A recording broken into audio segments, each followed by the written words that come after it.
That's for losers, man. I don't get involved in that stuff. But Angel Rashad Milligan rolling out. That's a good question. Brandon, We can't ask Rashad questions. Hey, Rashad. Yeah. What's up, everybody? My name is Rashad Milligan. If you are new to the channel, this is the road to 5K subs, man. Man, look. Big day for sports, but also with the 5K subs, we closing in on 5K. I think, me personally, I think that it could be done by the time of the end of the month, but we'll see. You know, as long as it's in God's planning, is God's timing and things of that sort, then it will happen the way that it was supposed to always happen. Look at this, man. Preseason, they asked me, what was your preseason thoughts? October 22nd. When the NBA season start? NBA 2024-2025 opening night. When was it? October 22nd. Opening day of the NBA this season. I said OKC and the Magic in the finals, with OKC winning it all, baby. And you know why I said that? I said that because I thought it was SGA's time. And then plus, I just thought a team out of the East was going to be like, it just felt like random teams out of the East just been kind of doing it recently, ever since the post LeBron era, the post LeBron Cleveland era. So that's why I thought it, and it happened. Came to fruition. OKC beat a random team in the East. Obviously, the Tyrese Halliburton news is tragic. You know, prayers up to Hallie and his recovery next season with his Achilles injury and things of that sort. I'm pulling this up to look up what am I looking? Oh yeah, let's look up the box score, shall we? All right, we're gonna look at the box score here from tonight. Okay. Let's look at a box score and talk about some basketball, shall we?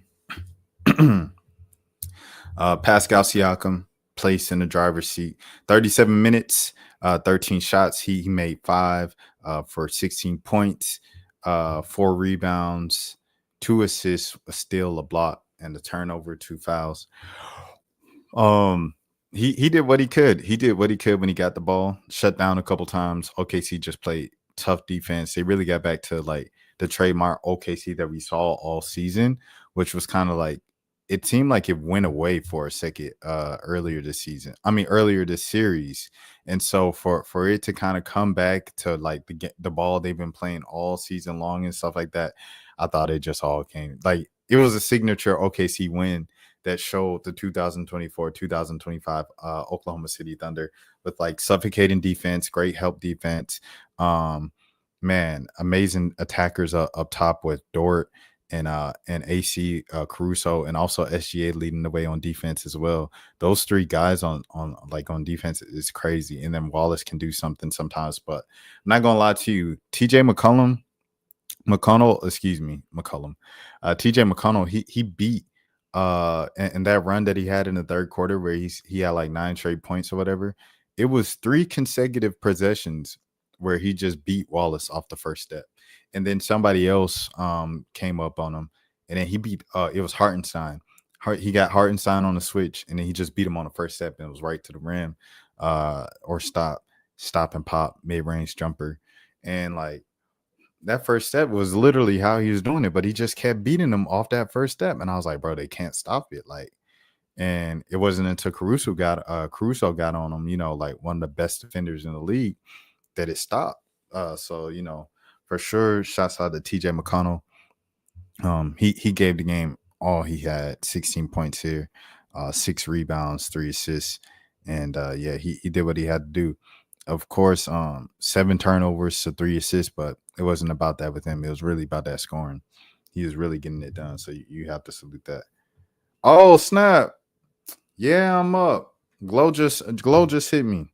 Yeah, I'm streaming right now. Yeah, I'm streaming right now. I ain't been on IG in like a year and a half. All right, cool. Shout out to Glow, man. Shout out Glory Girl 2950. Y'all make sure y'all check out that interview we just did earlier this week. instant classic, if I do say so myself. Shout out to Anycia. We're gonna be getting into that a little too later in this live. But yeah, man. Nimhard had a great game offensively as well. Them two jokers, man, like they said, you got them as backup guards, bro. For Halliburton, it's not much drop off because Halliburton done had some games, full games, where he had 9 points in the game and stuff like that. We talked about that, but he was playing today. But when you rush back from them calf injuries, you risk the potential of something like that happening. We seen it with Paige too a couple years ago. If y'all remember that, I believe it was like she rushed back. I want to say it was like against like South Carolina or something like that in a championship game. And I think she ends up getting hurt, or she didn't get hurt then, but she rushed back from the injury. And the next season she came back, and then she wasn't right. And like 2-3 games into the year, she had to sit out a whole year. She suffered another injury, a follow-up to that. And it's really like some injuries you really just got to sit out. However, it's the NBA Finals. He pushed through it. He got through game 6. He got through the first 7 minutes of this one. And then it just ended up giving out on him, popping. And now he has to sit out a year. So that sucks, especially, kind of coming off of when you talk about off the court endorsement opportunities, his brand is higher than ever. And it all started really with Rob 49. What the hell to be honest, shout out to New Orleans, shout out to the 504, man. Shout out to New Orleans Projects. Rob really kind of got it kicked off for Halliburton, because at the time Halliburton was criticized as the worst player on the Olympic team, and then he was criticized as a guy that missed the All-Star game after making the last couple and kind of building up his case of being one of the better point guards in the East now. And now it was like, dang, maybe he is overrated. And then the overrated poll came out. I remember they called like Trae Young most overrated for a year, a couple of years ago. I remember that. And then, what the hell, he came out, and it's been no looking back ever since. I ain't even gonna hold you. So, I think he really can capitalize off of this, and could have if he didn't tear his Achilles and things of that sort. Where we at? Maturin had 24 off the bench. Gosh, shout out to Maturin, man. Them boys was hooping. Tony Bradley, bro. The Atlanta Hawks had Tony Bradley this season, cut him, didn't play him when they had him, and this man played meaningful minutes in Game 7 of the NBA Finals, and he played the entire final series. Like, he played like each game. That's ridiculous, bro. And Quinn Snyder, you need to be looking at that.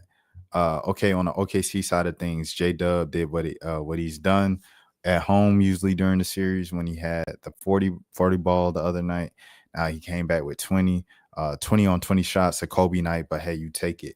SGA 29 on 27 shots. Hey, it's a clincher. It don't matter. All we trying to do is get to the finish line. We trying to just run through the finish line, baby. Hold on. I'll say, I got asked a question. I'm gonna say Otani. No. I'm gonna say Acuna for sure. Okay. I was in the studio. What? Hold on.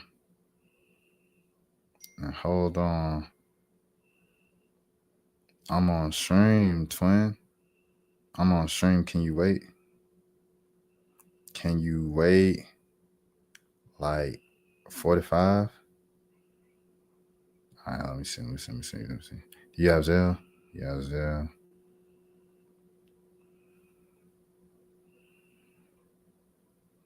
Okay, bet. We'll see what happens with that. But yeah, Lou Dort hit that big three at the end of the shot clock. I believe, I can't remember if that was in the first half or what it was, but I remember that. But he kind of struggled for the rest of the game. But once again, it was about his defense. Chet Holmgren had the best game of the series tonight, and I have to salute Chet Holmgren because, like I said, he's been non-existent a lot of like the playoffs, specifically the final series. So for him to really step up, and that just showed defensively the small stuff that he did in between the cracks, but to do it, offensively when his team needed it the most, that was huge for him. So salute to Chet Holmgren on that. Congratulations to Chet. Shout out all my Minnesota subscribers. The big three, obviously, of Suggs, page and chat and things of that sort. Congratulations, bro. Congratulations to the Wallace brother, Casey Wallace and Keaton. You know, that's family down here in the A. Aaron Wiggins, you know, he got a ring. Caruso, I'm very happy to see Alex Caruso get a ring, bro. He deserves it for sure. Let me see. She said, yeah. Okay. Let me see. AJ, Jalen Williams, Jay Will, he didn't play. Isaiah Joe also didn't play. But salute to them boys for getting rings too. Jalen Williams, he was definitely like on that bench encouraging them guys like, yo, we could do this, y'all. Like we could do this, John.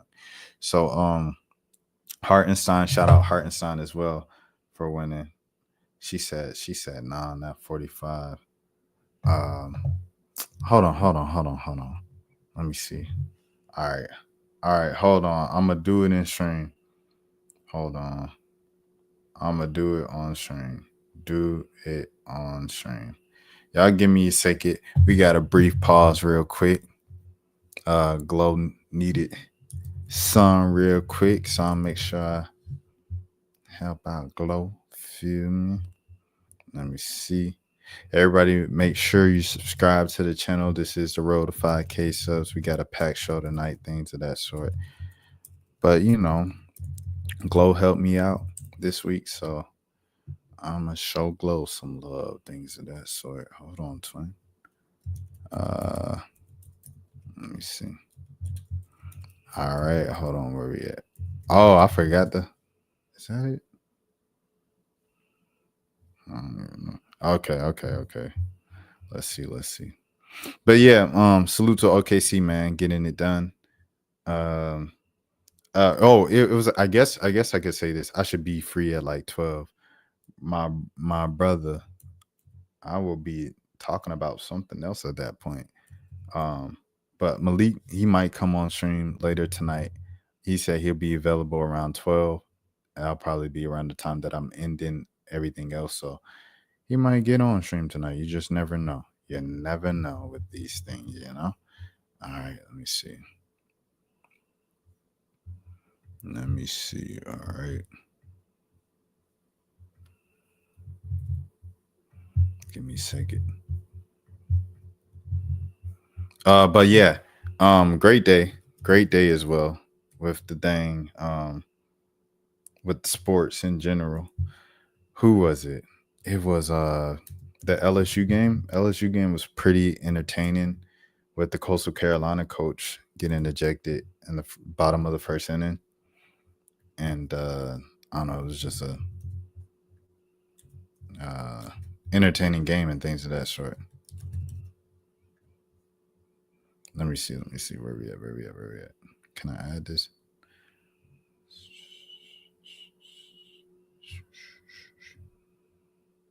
All right. That's the one they're talking about. Let me see. I gotta send. Okay. Here we go.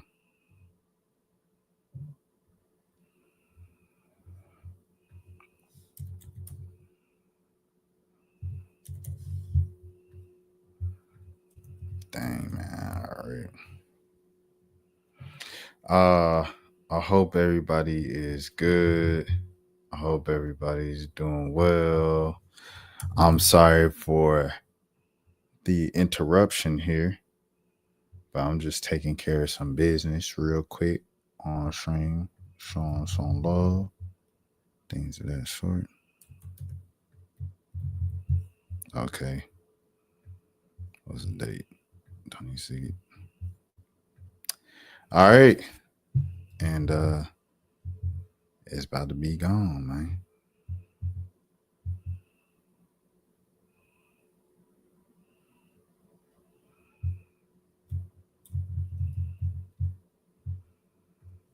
Okay.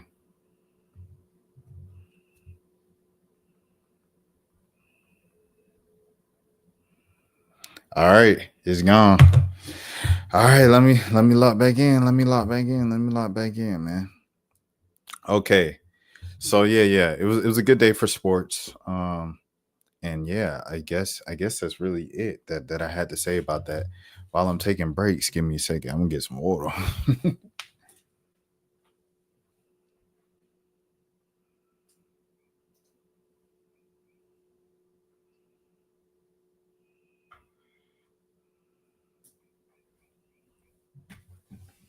All right, bet. Next, man. Let's get into the show, man. My name is Rashad Milligan. If you are new to the channel, this is the road to 5K subs. All right. DuB has apologized to Ty. Yeah, you can still come on. Hold on. You can still hop on around 12 to talk about the game and slash Hawks perspective for like 15 minutes. All right. Cool. Time, man. Hold on. She say she got it. Please say you got it. Thank you.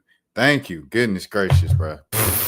I ain't want it to be no, I ain't get it. Send it in. I ain't got another one on me, but all right. Anyways, DuB apologized to Ty for disrespecting him and his family. I got more. What's it saying? I ain't got it, little twin. I'm sorry, little twin. I ain't got it on me. I'm sorry, I ain't got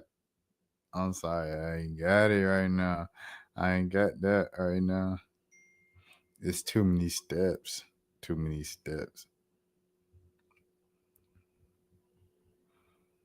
gotta keep going. Keep trying.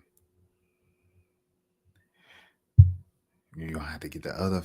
I'm sorry. Don't call me no fake because I contributed. If I ain't contribute none, then I ain't got the whole, you know what I'm saying? All right, anyways, DuB, he apologized to Ty for disrespecting him and his family.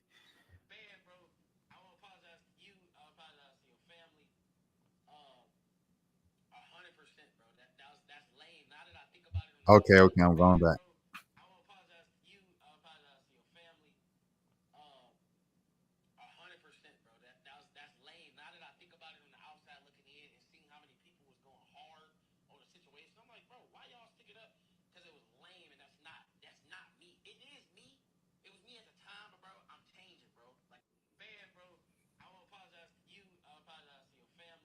All right, man. I ain't gonna lie. I'm gonna say it.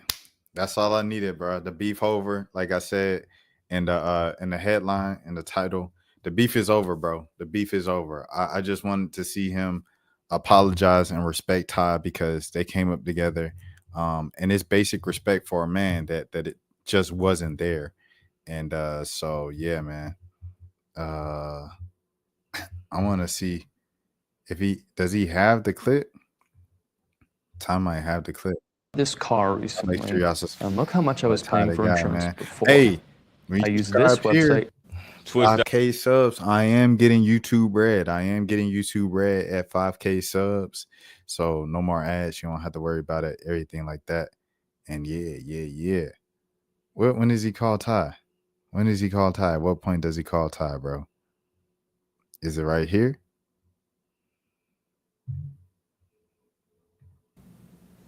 I called this nigga. He ain't pick up the phone though.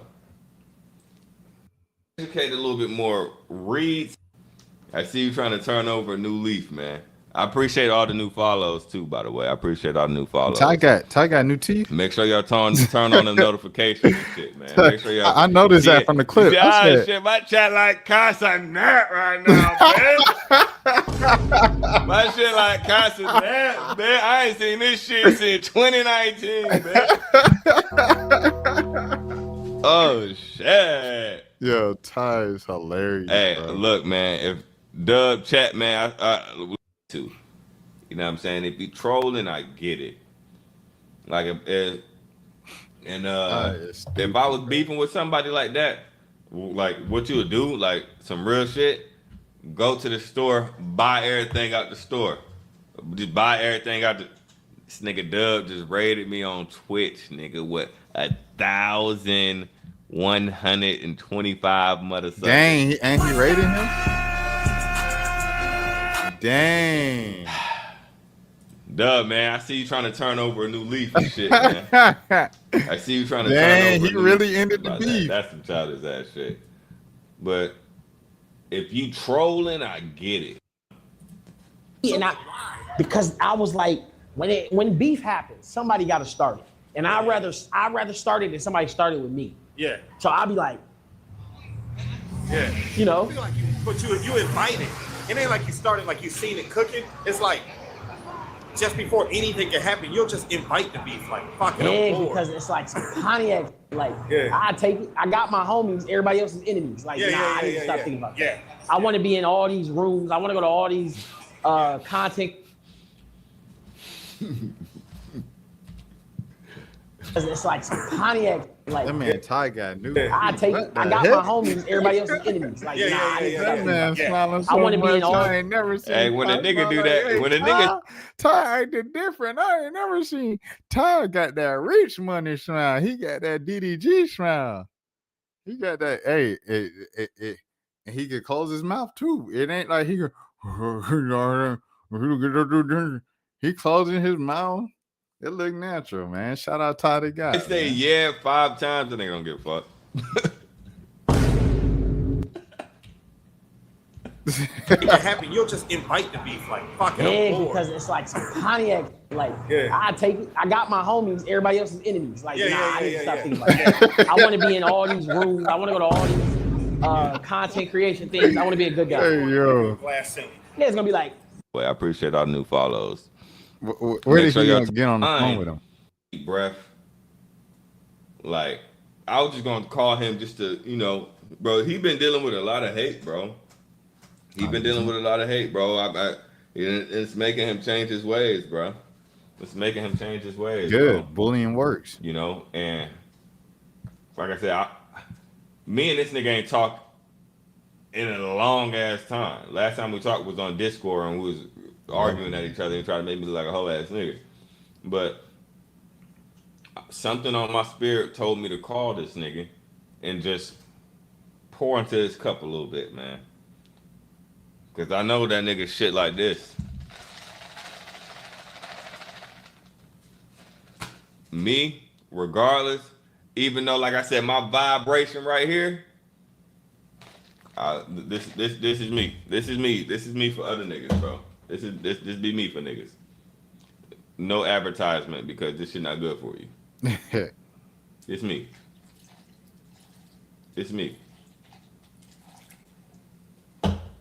Movies now and be like, oh, dad. Be like, dad, look, dad. Oh my dad. It's like, damn, bro. Every day I wake up, it's like, wow, man. I literally got a mini me growing, bro. And I'm so particular on my energy and what I even consume, bro. I have to be, bro. Real shit. I have to be conscious of everything I consume, bro. Cause that shit goes right in your spirit, my nigga. I'm trying to keep my chakras aligned, man. I'm trying to keep my chakras aligned.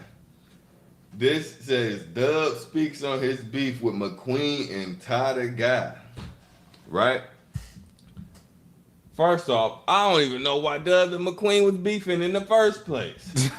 YouTube has just paid for my entire trip around Europe. They paid for this new car in it. Hey, 5,000 subscribers. We close. I feel like we're gonna get there at the end of the month. When I get 5,000, we get a YouTube break. To my knowledge, McQueen never did nothing to DuB. At all. McQueen never did. Well, yeah. From my knowledge, my perspective, McQueen ain't do shit to DuB. Me and McQueen were two niggas who live our own life and stay in our own little lane, Like, just keep it 100. But me and DuB personally, bro, it's like, I was a smooth nigga in this nigga's life, bro. Smooth, bro. Like, whatever this nigga would need, bro, call Ty the guy, man. Call me. If you're going through some shit, call me. You know what I'm saying? Whatever a nigga going through, call me. You need help setting a video up, Call me. You need somebody to hold your camera for a video? Call me. I'll put everything I got to the side for a motherfucker type shit. And I know I ain't the only person who live their life like that, bro. It's a lot of niggas who put what they got to do to the side for somebody else. And when a nigga talk shit about, bro, that just make you feel 100% unappreciated, bro. You know? Like, we got real life, bro. It's real life and real feelings, bro. Niggas be on this internet shit, but niggas got real feelings in real life, bro. Man, I don't, like I said.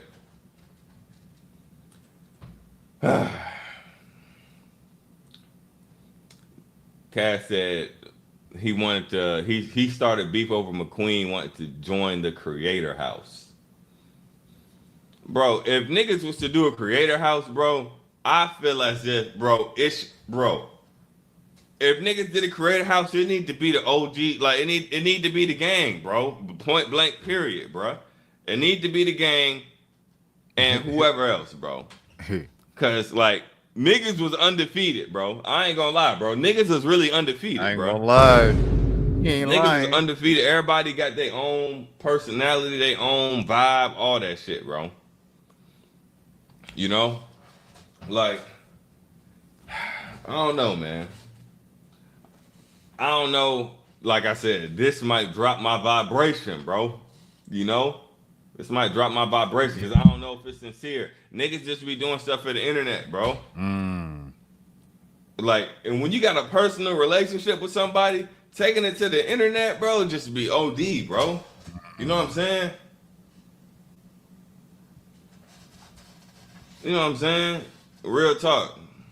Miss Cass, I ain't gonna disagree with what you're saying. She said, watch it in private. Watch it in private. Chat, what y'all want me to do? Y'all want me to watch it in private? Y'all want me to watch it in private, man? SSB in the If I watch building. it in private, like, What's that? you know what I'm saying? I'm about to get some more stuff. I was just watching saying? it. I really need to watch this, like Todd said, in private on my own time. But this is me really just ending the beef with DuB because he apologized to Ty, and then what else did he do? He rated Ty from his Twitch followers, which was like 1,000 viewers, and Ty was like, I ain't never seen this. The Game 7, bro. Game 7 was just a slugfest, bro. It was a slugfest. I got Malik coming on around midnight Eastern to talk about it a little more for 15 minutes and stuff like that. So we're gonna get more into it then. But yeah, it was a slugfest. It was a slugfest, and then OKC just pulled away in the second half. I mean, in the fourth quarter. And that's just all it was, you know what I'm saying? But we're gonna get into that a little more around midnight Eastern. If you want to dip and then come back, that's cool with me, things of that sort. But yeah, that's what's going on with the scheduling for real. That boy said the whole internet was sliding for Ty and McQueen. Okay, it's only been up for an hour, bro. I maybe watch the video, maybe not. I'm gonna read the comments before I'm gonna read the comments first. Let's read the comments. This is what I'm talking about, DuB. Proud of you. We just want to see you prosper and grow. DuB, it takes a real man to look back and reflect. I'm trying to see this phone call, bro. They had a phone call. Y'all want me to play? When I started properly hydrating at night, I stopped waking up to pee so much in the middle of the night, which kills your... Play it through, y'all want me to skip? I want to see this y'all phone want me to call, play it through, bro. y'all want me to skip? Dang. This nigga DuB apologized to me. Wait, where does it? That's just a Pontiac thing. So one person I do want to apologize to, because I don't realize the words that I say. My mindset is just make you angry, make you mad, make you blah, blah, blah. I do want to publicly apologize to Ty. Like, oh, man, hey, DuB, bro. Like I said, that was the thing that I was hung up on. I ain't gonna lie. And it spread to DDG. It spread to Black Charcoal. It spread to all them boys, man. Cause they was all on the train of like, F-Ty. I was like, nah, I ain't rocking with that, bro. I can't go with that one. And it happened like the same time DDG album came out. That's why I ain't do an official album review on it. I don't know if people know that, but I ain't do an official album review on it. And I don't think I listened to it the first week it came out because bro was dissing Ty. I had to slide for Ty, bro. at the end of the day, Ty is like Ty from Atlanta. Ty's a friend of the channel. Ty is he a solid individual. Like everything he said he did for DuB and stuff like that. Ty's like that with everybody, bro. He don't care how many followers you got. He don't care what you got going on, bro. Ty is a solid individual, man. He's a great family man, great dude in general. So I was like, man, I'm going with the dude who's genuine. You attacking him and attacking him with money. Oh, I got money. You poor, you broke, you this, you that. When the internet turned on DuB, it humbled him. And that's all people wanted at the end of the day. They just wanted bro to act more humble, like, because it's like as quick as you can get it, quick give it, quick take it. You know what I'm saying? And I think that's what happened with DuB here. He saw it in real time, and before he got too bad, and he fell off like the people he was talking about, he was like, okay, let me apologize, bro. So, DuB for the apology, DuB for the raid, DuB for the conversation after he said it online 1-on-1. So here it is. I felt. Wow. I wish I had a clapping effect on my soundboard. Dang. This nigga DuB apologized to me. You want to know what's crazy? This is the same shirt that this nigga said that he paid for my apartment in, man. This nigga said some shit that really pissed me off, man.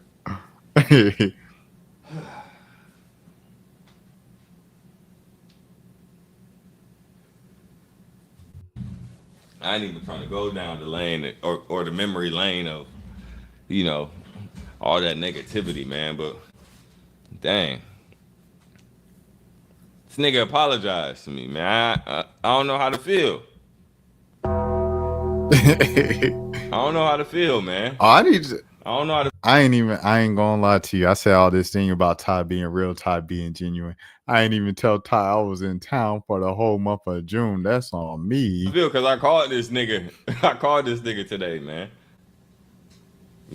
Maybe this was in his plans. I don't know. I called him today, man. That's crazy. Like I said, it was on my spirit. Something was in the universe that was like, call DuB today. Call this nigga DuB. Something was in the universe to do that shit, bro. It was like, call this nigga DuB. Felt like I said some hella disrespectful stuff, but it's just being me, y'all. Like, I know a lot of people don't like me because I be me, but I gotta realize that you can't be that person on the internet. I be speaking my mind, and I know what y'all mean. Like, let's say if a waiter was to mess up y'all food, you would want to be like, why you mess up my burger, bitch? But you be like, excuse me, ma'am, this is not what I ordered. Me, I'm gonna say, why you messing? It's just me. Like, I always been that person. I do got to realize that other people got feelings. So what I want to do is I want to publicly apologize to Ty. I said some wrong things, and we got into, all I did was, how it first came about is somebody asked me a question, and I related it to Ty's situation. And I was like, don't be like Ty, which I shouldn't have said. But you was sending shots before then. Like, it was little jabs and little things he was saying about Ty, like, throughout the years. Before this whole, don't be like Ty, you're going to fall off if you leave LA and you're going to fall off like Ty. Before then, you were saying some slick stuff about Ty, and Ty was pointing it out. See, this is the thing, bro. Like, so I'm just, you know what I'm saying? I'm peeping, bro. That was my homie at once upon a time, and he left LA, and it was like, out of sight, out of mind is a true thing. But I should have just kept what I wanted to say in my head. And I got to realize that I am a person that's known. Like, people know me. My opinions matter. Like, to some people, you know what I'm saying? So anything I say can be blown out of proportion. So I do want to apologize to him because I seen the clip of what I said, and I was like, why? But the thing was, the reason why I said it is because when me and him got on the Discord, I was trying to apologize to him at that point, but he got on like some tough, it was like. He was not trying to apologize, bro. And then at the end, you said, you thought we was going to get on here and reconcile? No. It was like tough, man. And I hate when people do that. But I should have just listened to what he had to say, been a bigger person, and let it go. So I do want to make a public apology. I said some wild, and I'm no longer that person, bro. I'm full of positivity. Positive is all I'm trying to do now, bro. I got to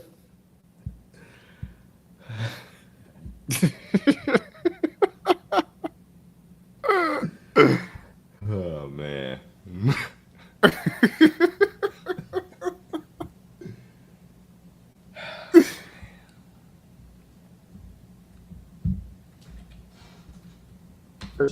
full of positivity. Positive is all I'm trying to do now, bro. I got to realize, bro, full of positivity. Positive is all I'm trying to do now, bro. I got to realize, bro, full of positivity. Positive is all I'm trying to do now, bro. I got to be that person, bro. Full of positivity. Positive is all I'm trying to do now, bro.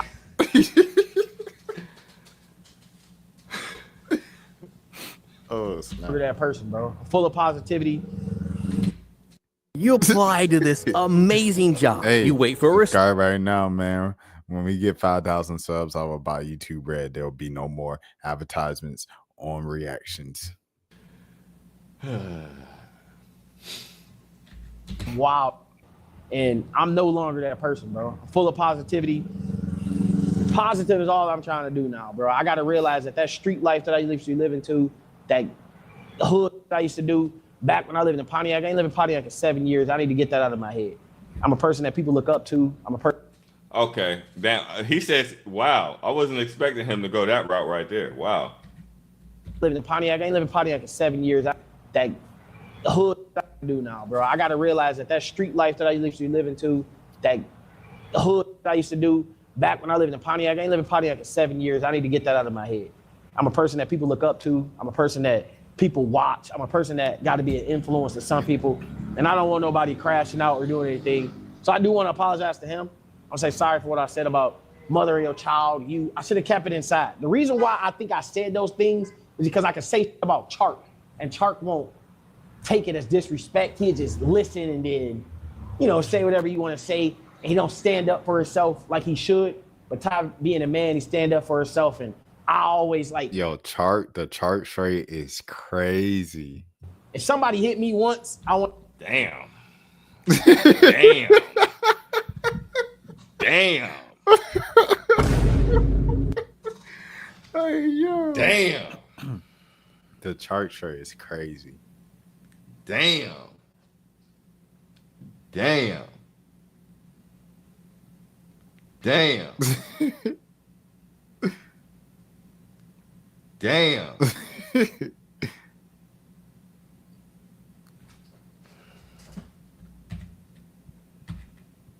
I ain't even trying to be on no whole shit, bro. Chark my motherfucking nigga, bro. I ain't trying to be on no whole shit. Chark my motherfucking nigga, bro. But damn. Damn. Damn, it's late. It's 140. Damn. Say whatever you want to say. He don't stand up for himself like he should. But bro. I live in Pontiac. I ain't living in Pontiac. I'm going to keep it 100 though, too. I'm going to keep it 100 too, right? 7 years. I need to get that. I'm a real nigga. I'm a person that people look up to. I'm a person that people watch. I'm a person that got to be an influence to some people. And I don't want nobody crashing out or doing anything. So I do want to apologize to him. I'll say sorry for what I said about mothering your child. I should have kept it inside. The reason why I think I said those things is because I could say about Chark, and Chark won't take it as disrespect. He'll just listen and then, say whatever you want to say. And he don't stand up for himself like he should. But Ty, being a man, he stand up for himself. And I always like, if somebody... I'm gonna say this, bro. I think Chark, my nigga Chark, bro, real shit, bro.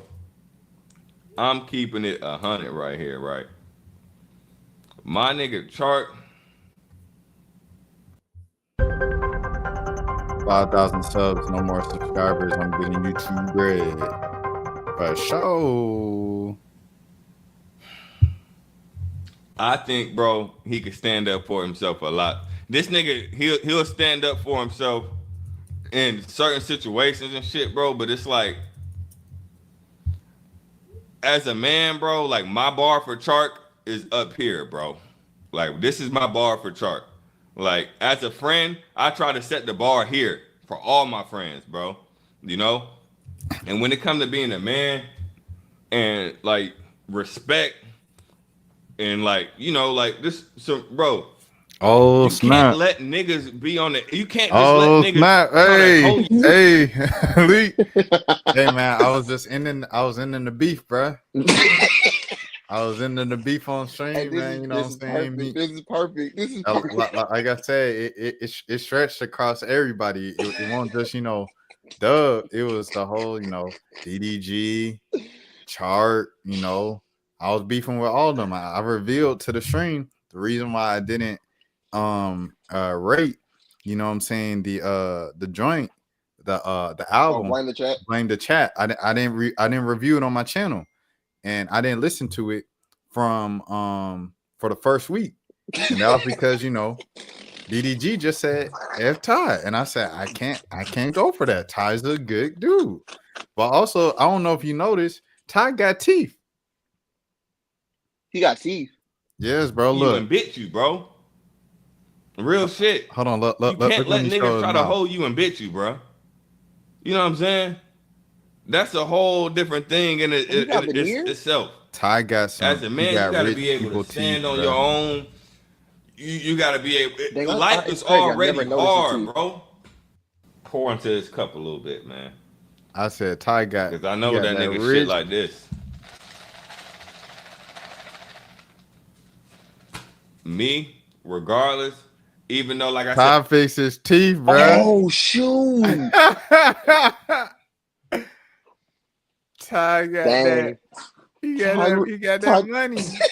Ty got that all money, the money man. for the beef. Yeah, man. Yeah, facts. Hey, he said you just paid for my veneers. But yeah, I was trying to find the thing. But yeah, look, at the end, I was skipping around for the phone call. I couldn't find it. Suckers. But at the end, this man Wait, you did an hour 20 video about the apology? Nah, because DuB made a 38-minute video about it. Oh, he watched the whole his thing. beefs recently. So then, so Ty just reacted to the 38-minute video. But at the end of it, I guess DuB was watching Ty reacting to it, and he rated him. So dang, wait. So Ty was streaming, and then DuB came on. Yeah, DuB rated him. Yeah. Is that when he called? I was skipping around for the call. I couldn't find it.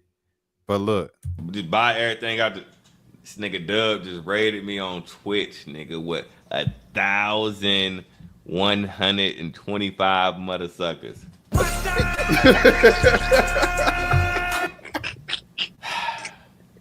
DuB, man, I see you trying to turn over a new leaf and shit, man. Bro, look at the chat. Look at the chat. Trying to turn over a new leaf, man. I appreciate all the new follows too, by the way. I appreciate all the new follows. Make sure y'all turn on them notifications and shit, man. Make sure y'all see it. You see, shit, my chat like Casa Nap right now, man. My shit like Casa Nap, man. I ain't seen this shit since 2019, man. Oh shit! Hey, look, man. If DuB chat, man, let me talk to y'all right quick, man, because I be seeing a lot of clips and stuff online. Some of DuB supporters, bro, be hating. You know what I'm saying? Some be hating and some be keeping it real. You know. Shout out to all the ones that keep it real. Shout out to everybody who pure and know what's up. Hey, bro. How much should good car insurance cost you a month? Man, 5,000 subs. We getting YouTube bread. Crazy. You don't have to worry about it. Yeah, but the beef is officially over, bro. Like I'm DDG squad again, bro. I can say that publicly. I'm DDG squad again, bro. Real ones know what's smacking against the wall. Hey, Siakam, keep your head up, Siakam. I'm DDG squad again, bro. It is what it is. You know what I'm saying? I can say that now publicly. Like me, DD, we good. He go on tour. I could go interview him again. You know, just like tradition. You know, they squash the beef. We good. But he said he was like, I don't even know why him and McQueen was beefing, and they said because the content house. He said, oh, I ain't gonna lie, if DDG do a content house, it gotta be the OG squad. Bro, that would be lit, bro. Oh yeah, that'd be too funny, bro. If they would have did that junk back in the day when they were all like that, junk would have been young, funny, and they was all bro. Young. Yes, that would have been funny. Because now, like, you know, Ty got a whole family, so you know, Ty, yeah. I mean, but so does Duke Dennis. That don't stop him, bro. Does Chino don't got a kid? Does he? I don't think Chino has. Oh, he been with I don't even know her name. He been with her Valentine. for a minute, bro. Bro, they've been together since like Kennedy. That's crazy, bro. They was going on like double dates with DDG and Kennedy. Yeah, they've been Wow. together for a little minute. But yeah, man, we got Malik in the building, man. What's good? I'm going back to the game. Going back to the game, man.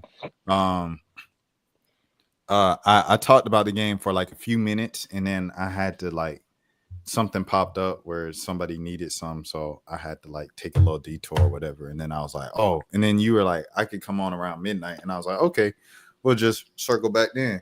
Yeah. SSB, I don't know if you back in the chat. He was talking about Game 7. I told him to come back around midnight Eastern, and I was like, you could leave and come back. I don't know whenever he's gonna come back, but when he does, he'll hear some of the talk. So, for me, I just talked about my preseason prediction of OKC in Orlando, and OKC winning, and everybody was asking about like why Orlando, and I was like, I just knew it was going to be a random team from the East, because ever since the LeBron years, the East has kind of been wide open. Yeah. And now looking at the East and things of that sort in concerns to the Hawks, you know, hold on. Let me run down it first so we make sure we got it. So you look at Boston, you know, Wendy said they're probably going to have to blow it up. True. Because JB's getting $300 million. Tatum's got a big deal. And then, you know, you also have Derek White's got to get paid. Drew Holiday's got to get paid. You know, Peyton Pritchard is probably going to get a nice contract. So it's like you're not going to be able to keep that group together. So that's going to kind of fall apart. They're going to take a step back. At some point, Al Horford's going to be looking at retirement these next 2-3 seasons. So that team is breaking up. The Knicks are still going to be there. Indiana's probably going to be back if they, you know, re-sign Miles Turner. Milwaukee, it's looking like they're probably still going to be around the same part. I don't know. Should Lillard be back at the beginning of the year next season? Nah, I don't even think he got hurt. Nah, it's What gonna take him a what do minute. he do? ACL? Achilles. Oh, Achilles. Oh yeah, he out for the year. He's out for a Okay, minute. so all right. Yeah, Milwaukee might drop off a little bit. You got Detroit, they probably move up into the top 5. Magic, Orlando probably gonna move up, contending to be in the top 5 seed. Miami gonna be the same, if not drop a little bit. And then the Hawks, like I said, they're gonna be the same as of currently right now, unless they make a big move. They have to make a big move, or they'll still be in this range. I think the Hornets gonna move up into the top 10, depending on who they draft, because they just have too much young talent. The Bulls probably still where they are. They kind of plateaued unless they make a move. Raptors, they'll have a healthy Brandon Ingram going into next season.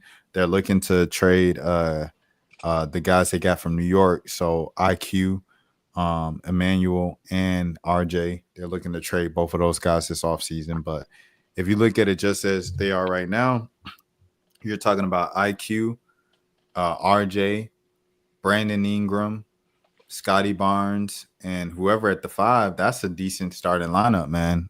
So they can move up if Ingram's healthy. Everybody else comes back. Brooklyn, I know Cam Johnson, they're shopping him around and stuff like that. So that'll be interesting to see. I know Cam Reddish, I heard from a birdie of a birdie, he had a workout with Brooklyn, and he's trying to get on Brooklyn soon. So there's that. Philly. Oh yeah. Philly's going to bounce back next season with Embiid. Sure. I don't know what they do with Paul George. I think regardless of what they do with Paul George, McCain's coming back as well, Jared McCain. But regardless of what you do with Paul George, if you trade him, you're going to get some assets back that like can benefit the team. They'll be positive to the team. If you don't, then you finally get to try a year PG and Embiid. So, you know, and Maxey. So, you know, and McCain. So that team right there should be, you know, back into the playoff conversation. Like I said, with the Hornets, they should be in the top 10. They should be a playing team again next year, at least with all the young talent they have. And then the Wizards, they are stuck. They are stuck. The East, man, all these teams, excuse me, it's been like this kind of the whole season, where it was like Cleveland and Boston and then everybody else. Now it's going to look like Boston's probably going to enter that everybody else conversation next season. Yeah. So from 2 all the way down to the Sixers, or you could go even down to the Hornets. From 2 all the way down to 14, the East is a wide open door next season.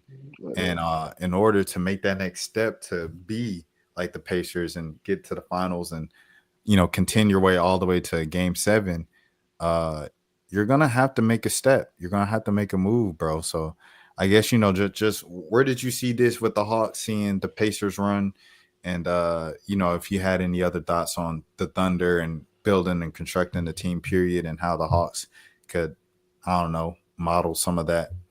I think when I look at the Pacers, and what they did this season, it gave me optimism for what the Hawks can do, because it's kind of like you can almost say they're kind of like built the same as far as like starting five wise. And I mean even the Thunder too, if you really think about it.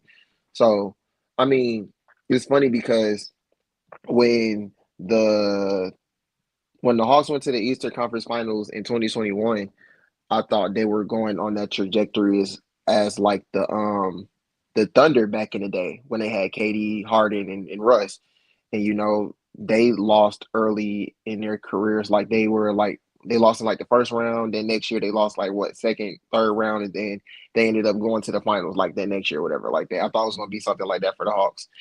That did not happen at all. But I just think the way, like when you look at team building now, because the Thunder and the Pacers, I don't think they're paying the luxury tax or something like that. I mean, that's definitely going to change for the Thunder in a minute. And the Hawks are, of course, trying to stay under the luxury tax that they can. So, I said this, Malik, watching the game or watching the post game.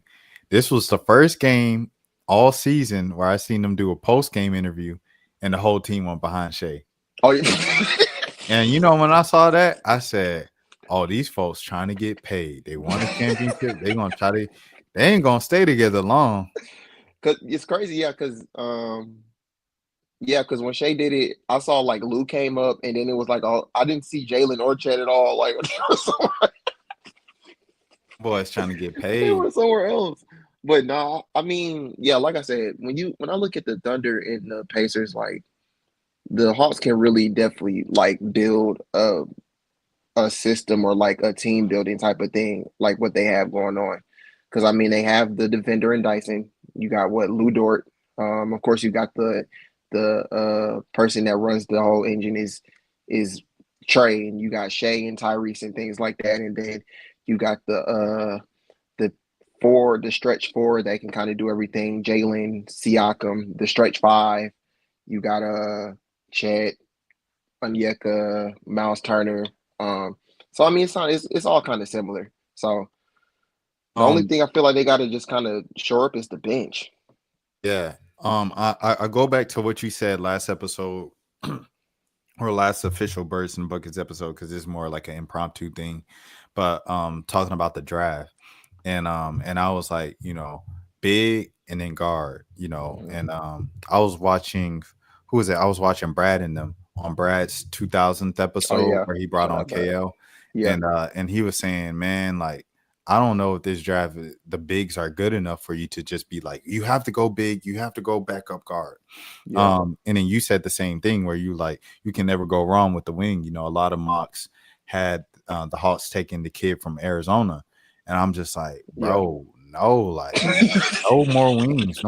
But like you said, when you look at the team construction, OKC specifically, they literally just suffocate you with a lot of wings on defense. Yeah. It's like AC's a wing, SGA's kind of built like a wing, Lou Dort is a wing, Wallace is kind of like a wing, and that's how they win. J-Dub, and so they literally just suffocate you on defense with their length, and they kind of like close in and make you feel like smaller, because they, as soon as they took Wallace off of TJ and they put AC on him, it was over with. After that, it was wrapped. That's all they had to do. So like they literally just suffocate you with wings all around. Wiggins is kind of built like that too defensively, even though he didn't score any points. So that's what they are. They're just long.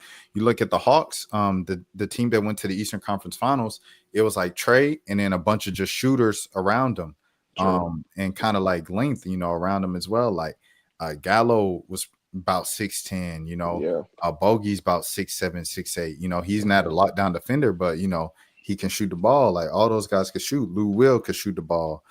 John Collins could shoot the ball. So, you know, you surround him with a bunch of shooters, a roller and John Collins, and a defender, enforcer, and Clint Capella at that time, pre his injuries and things of that sort. So it's kind of like that's what I saw from OKC this year, are just those wings. So while I was against the wings because you know we just got out of the whole DeAndre Hunter, Cam Reddish era, and you know you have Ricochet and LeVert and Terrence Mann. I just feel like it's just so many wings that the Hawks already have. Maybe you just go, if wing is the best player available, just go wing at the best player available, because that's what OKC did. And like you said, depth is another thing. Like OKC can go 10 deep, and things of that sort. SSB said OKC plays aggressive defense and has a lot of transition buckets. Of course, like that's what it is. SSB, that length, bro. But go ahead, Malik. Yeah, no, I mean, and shoot, honestly, like, I mean, I feel like the Pacers were pretty good defensively too. I mean, they got wings too, like Mathurin and Ben Shepherd and Neesmith, like Nimhar, like all them dudes. Like, so I think that's where like the league is kind of like heading to now, where it's like you just got a lot of wings that can just kind of just play defense and knock down threes. That's really what all the wings on the Thunder was doing. Like Wiggins and Caruso, Wallace, like them boys was having games like whatever, like whatever. I was telling my friends this. I was like, I felt like the Thunder had the advantage coming in Game 7 because I was like, I don't know what. I mean, I'm sure it's the home court advantage, but like Wallace and Wiggins and Caruso, like they be shooting lights out every time they play at home. But when they went on the road to Indiana, they were trash. So I mean, the home cooking is real. Like, so all they do is just defend and shoot threes, man. And I mean, it's literally that's what Lou Dort do. Literally, like that's all they do. Just, and then you got, of course, Shea just kind of just does a little bit of everything, and then Jalen, he kind of does almost everything too. And then Chet, like you don't really.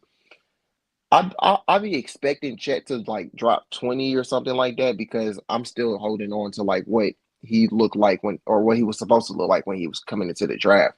But I feel like in this system now, like they just really just looking at him as like a defensive enforcer, honestly, like in the front court. So I mean, his points are gonna come, but I think he's more of a more valuable on defense for them than he is on offense, because they already got Shane, like Jalen and all them other guys. So I mean, they got a good system, bro. Like I shout out to Sam Presti. Like he be drafting his butt off, bro.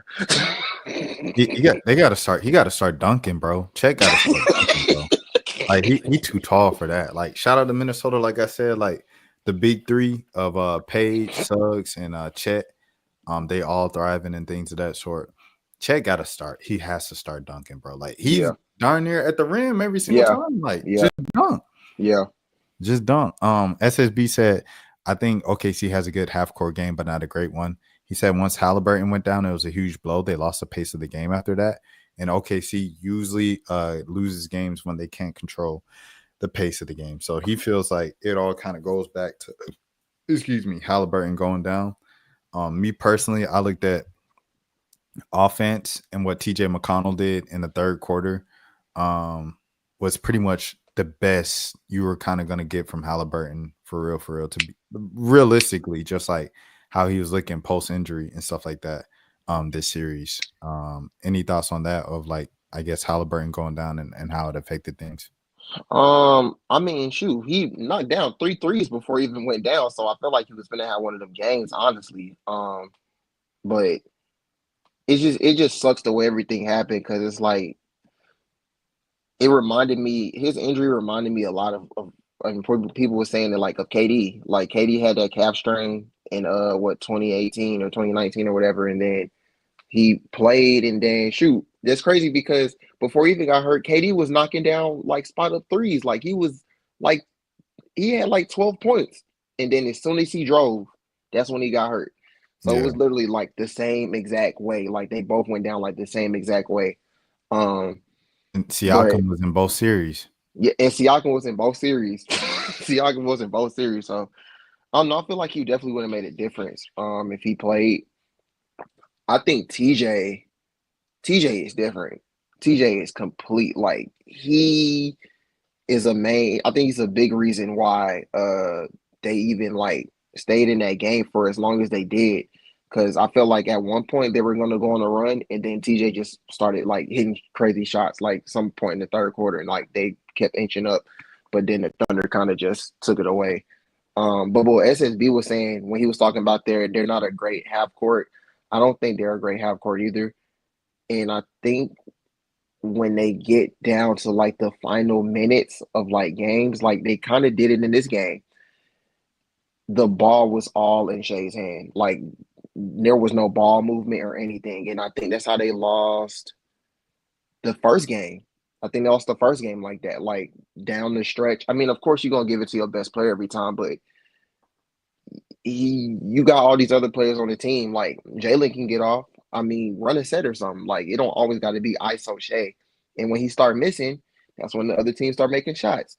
So, and that's how the Pacers almost came back at the end. So, I mean, I don't think they have. I don't know if I'd say they don't have a great half court. I just think they need to start running sets more instead of just going to Shai, like spamming him literally the whole time.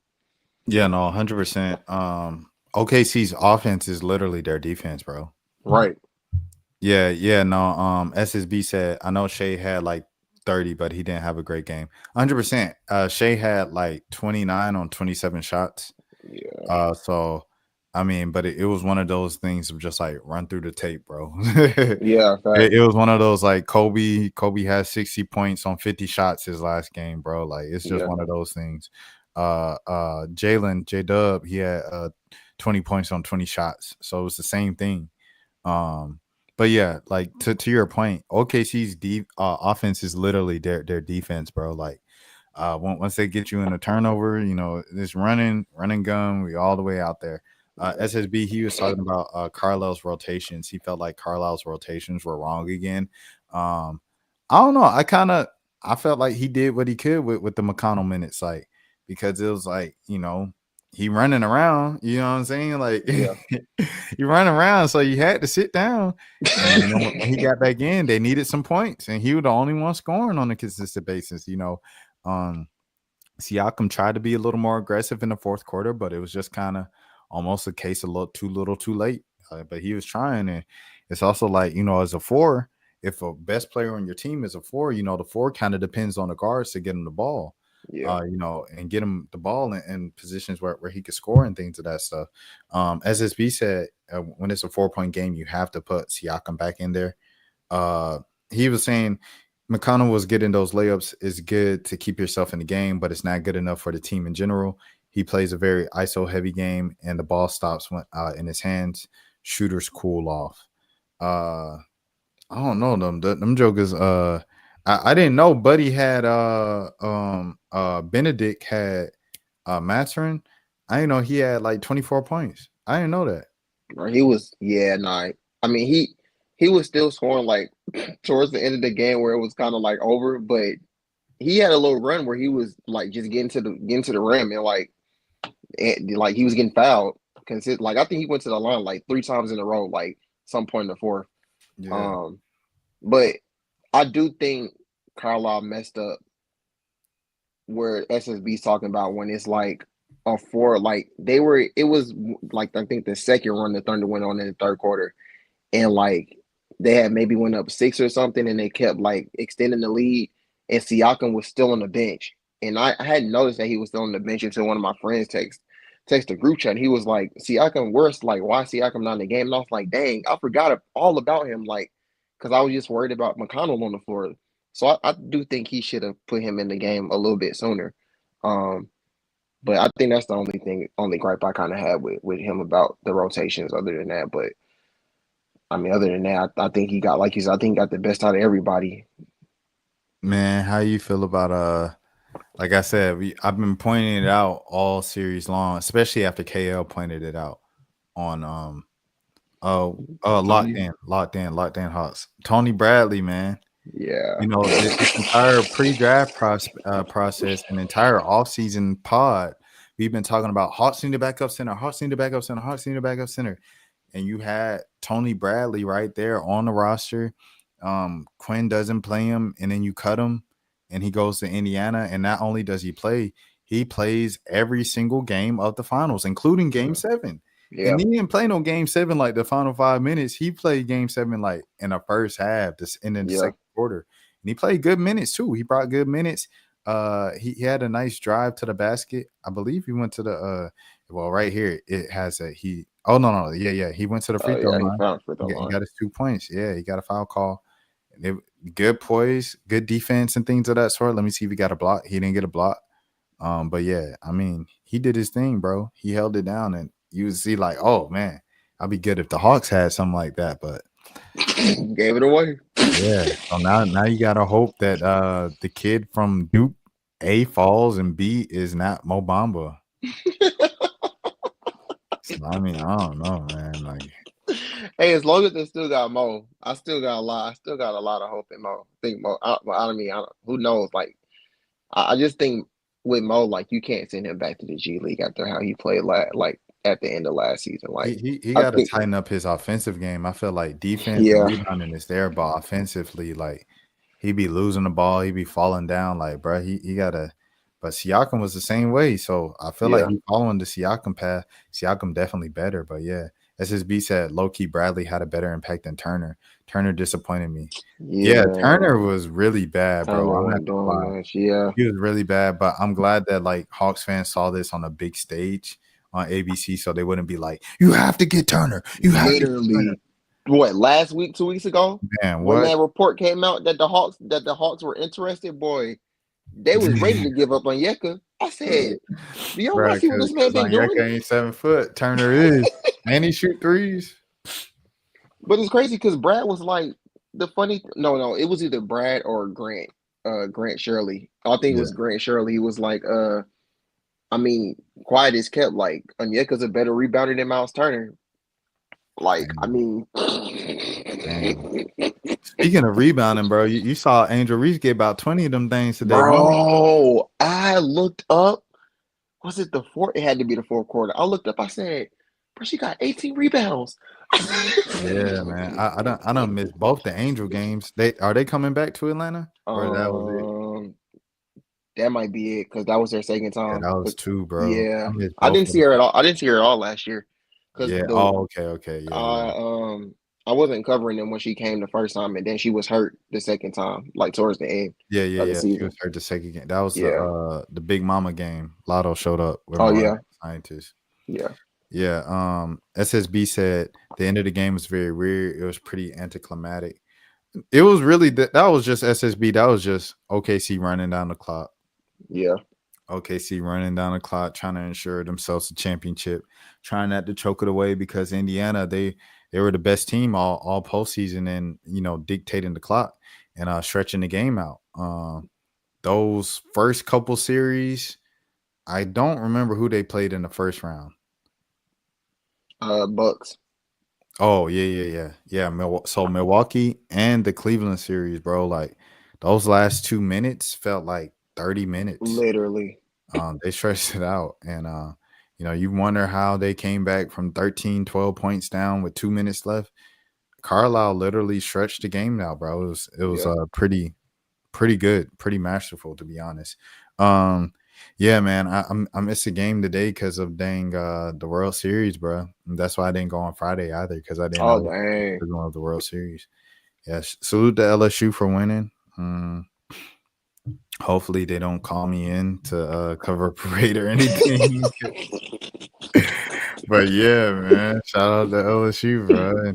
And I'm like, hey, if you're gonna do it, if you're gonna make us do a whole nother week of coverage and stuff like that, I'd rather you do it a day earlier instead of stretching it to the last possible day of playing. Crazy. That's crazy. They already done took away the whole month of June. Had to work that. You know, if y'all jokers would have lost at the end of May, we would have had a whole month of June to prepare for football. Everybody rest, vacation. We come back for football. No, y'all kept winning. So, but hey, shout out to LSU though, for real. Shout out LSU. it was a entertaining game too, with Coastal Carolina with the coach being ejected at the bottom of the first inning, and the first base coach too. Pretty entertaining game, man. He got ejected the first inning, at the bottom of the first inning, and it was 0-0. He said the coach went out there and he said, "You got 3 calls wrong." And then he said that was his warning. So then he came out. He said he couldn't hear him because it's 25,000 people. So he came out and was like, "Why did I get a warning?" He said, "You got a warning for arguing balls and strikes." And he said, "Oh, because you got 3 in a row wrong." he doubled down. He said, "Because you got 3 wrong." Doubling down is crazy. So then he ejected him. So when he ejected him, then the other umpire comes running over and he trips over the other umpire's foot, so he falls down. But he makes it look like the coach bumped into him. So then he got up off the ground and he said, 2-game suspension, bumps into the umpire. So then he had to leave. So then the coach called him out. Like, everybody assumed the coach wasn't going to be there for the post game because he got suspended 2 games. Yeah, man, coach showed up in the post game. And he said, "It's not my responsibility for another grown man's athleticism." He went out there in front of 25,000 people. He tripped. He got embarrassed and said, "I bumped him." I did not bump him. Bro, I need to see this video. I gotta see this video. So the LSU World Series, bro, today was super entertaining. Like Malik said, he got to see the video. Y'all make sure y'all look that up because it was grade A stuff. But yeah, that's why I missed the Atlanta Dream game tonight, in case y'all wondering. And if y'all wondering, just period on the channel when the conferences are coming out after the stream. Give me a second. I just had to do immediate reaction of Game 7 because it's Game 7. SSB asks, where does Shea rank among the previous OKC generation? This has been a discussion. This has been a discussion before the finals of, like, a lot of young kids said that Shea is number 1 now, OKC Thunder. I think technically you have to say he's number 1. Like, he got the ring. KD won an MVP with OKC.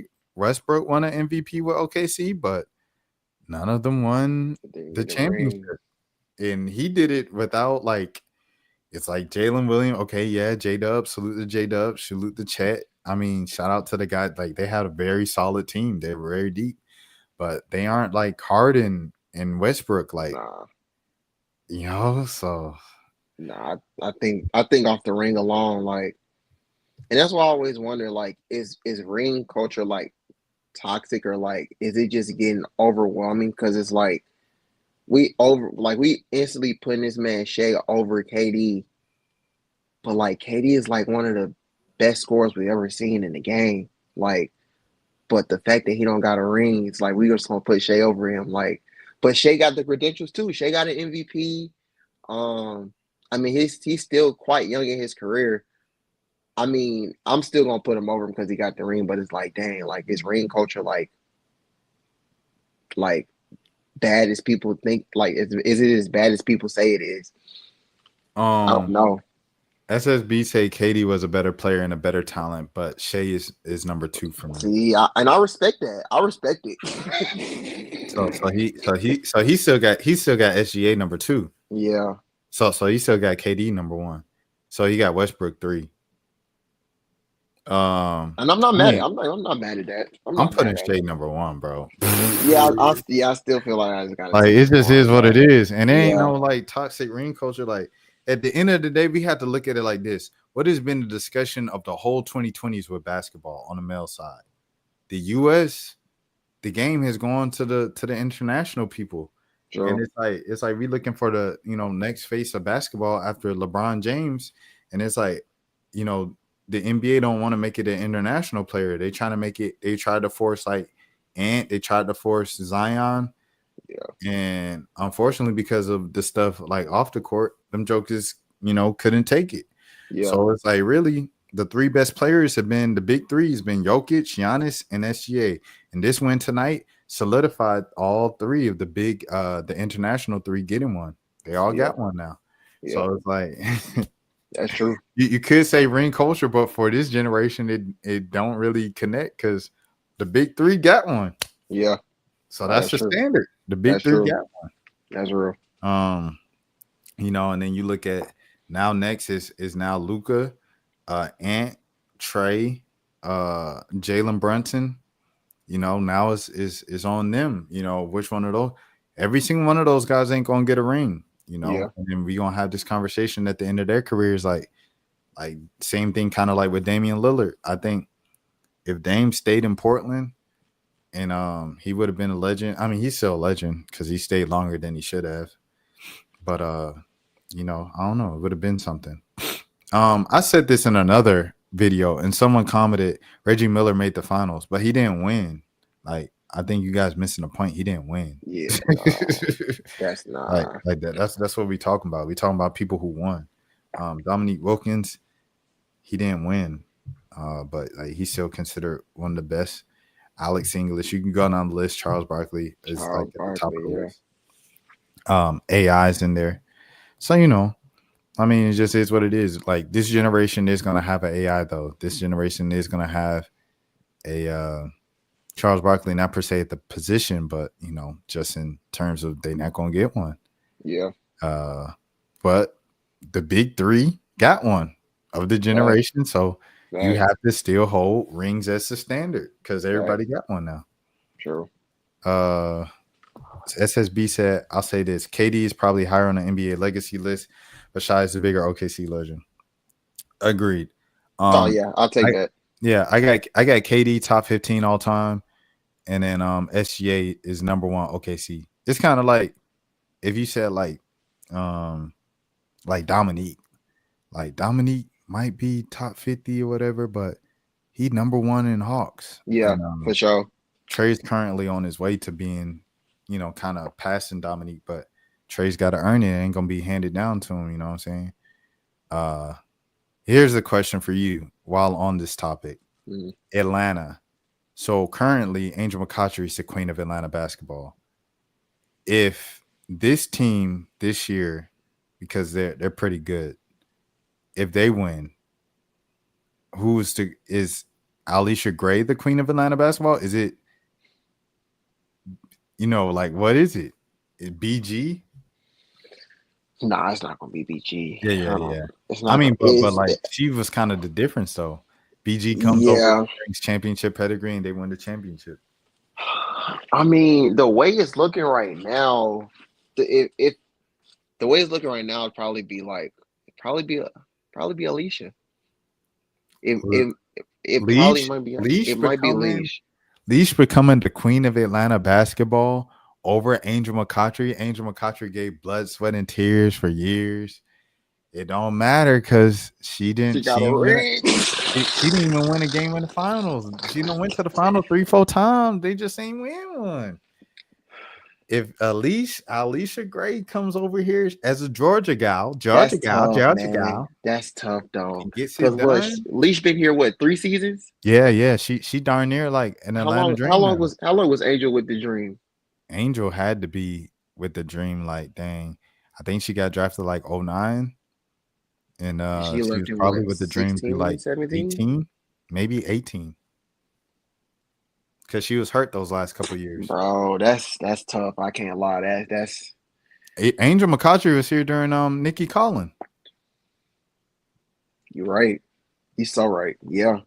So Angel was here, say 2009 to 2018. That's tough to do that. Because Angel was one of them. But it's like that way with KD and OKC. KD was one of them in OKC. He was literally they have an entire movie called Thunderstruck. You're right. Starring Kevin Durant. I love that movie too. That movie. Tristan Mays. Shout out to Tristan Mays, man. Shout out Jared Mays.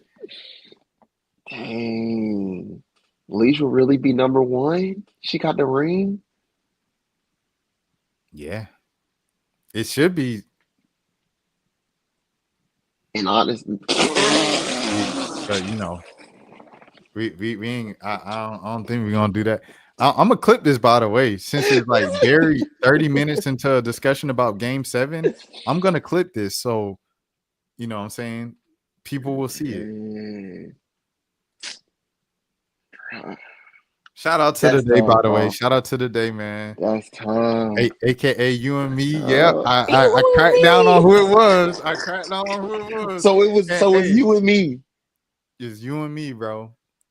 And I don't even think she know. Like, this is the first time I said it on camera. That I was like, bruh, shout out to you and me. Because I said it one time. I was like, I know it's probably Monet or somebody else, but I thought it was Monet, and I was like, Monet, I know that's you. It was not Monet, bro. I texted Monet and everything, and they were like, "Who is this?" Yeah. Why Monet? Yeah. But it was you and me. But you and me, she been supporting me since dang Peachtree. Bro, she be showing love. She be showing love since like 2018, bro. So when she name dropped me, I was like, when she name dropped me and Glaze, I was like, how does she know about me? Because like I just thought it was so random. Like I don't know if folks really like. I know it'd be like 3, 4, maybe like 3 people that consistently like retweet or like my stuff on Twitter when I talk about the dream, and you and me is like one of them. So I was like, who could this possibly be that's name dropping me and telling me that I have good dream coverage? Because like So man, look, shout out to you and me, man. She good in my book. Shout out to you and me, man. AKA today, bro. hey, I want to see. I know she gonna comment. She might comment LOL or something like that. But what if it's not you and me? I don't know, bro. I don't know who it is. Got that many names. Yeah, no, I don't know who it is. If it's not you and me, I can't even lie. Yeah, but I'm pretty sure it's you and me, bro. But yeah, you and me been showing me love and support since 2018 ish, like so for a long time.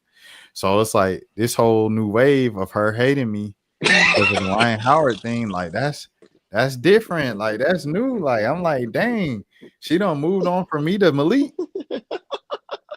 She now Malik gang now. I'm like, dang, that's hilarious. But yeah. Oh, okay, all right. So SGA now runs OKC. It's no longer Kevin Durant's franchise. No longer Kevin Durant. You know what's crazy here?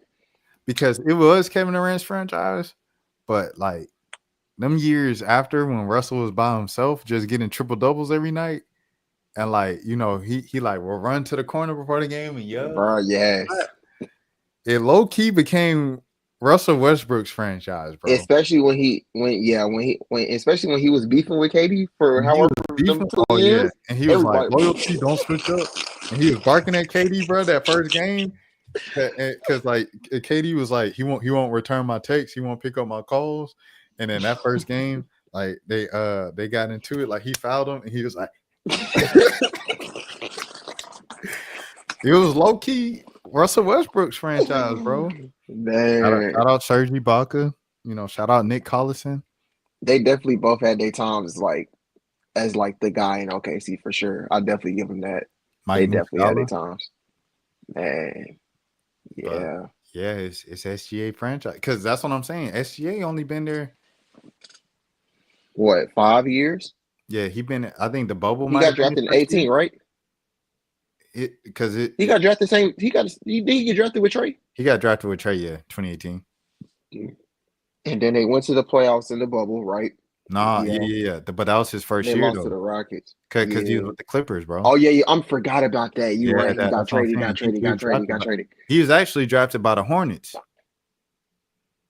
Oh shoot! He was traded for Miles Bridges. Wow. I know. Hey, Charlotte. If anybody should be kicking themselves, it should be Charlotte. Because at least the Clippers got like PG and Kawhi to think they competing for a couple years. You know what I'm saying? Yeah. No, they Charlotte ain't getting nowhere near that. Nothing. And I don't know if this is true or not, but I mean, I know you've been seeing that Ace Bailey like not trying to work out with the Sixers. Yeah. And I'm like, bruh, if you try to force your way to Charlotte, you are doing it all wrong, bruh. I think he's trying to go to Atlanta, but it just ain't gonna happen. It's not happening. He just not gonna last that long, bro. SSB said, I think there's some things that transcend rings, but let's say the previous generations were nobodies and didn't pan out. Well, OKC even still have a team. KD in a way built the house. Wow. And he's saying if they were still losing, would they still have a team? Because you got to think, bro. Like this, because I'm looking at it like they left Seattle, bro. Yeah, they did. Yeah, they left Seattle and they went to OKC because of Katrina. So honestly, you got to thank New Orleans and Hurricane Katrina, man. Hey, New Orleans, we here, baby. 504, baby, we here. But no, man, like Katrina, bro. They moved OKC. It moved the Hornets up to OKC. OKC sold that thing out every single night. Show love to Chris Paul. And then what they did when they moved back to New Orleans, they was like, OKC needs a team.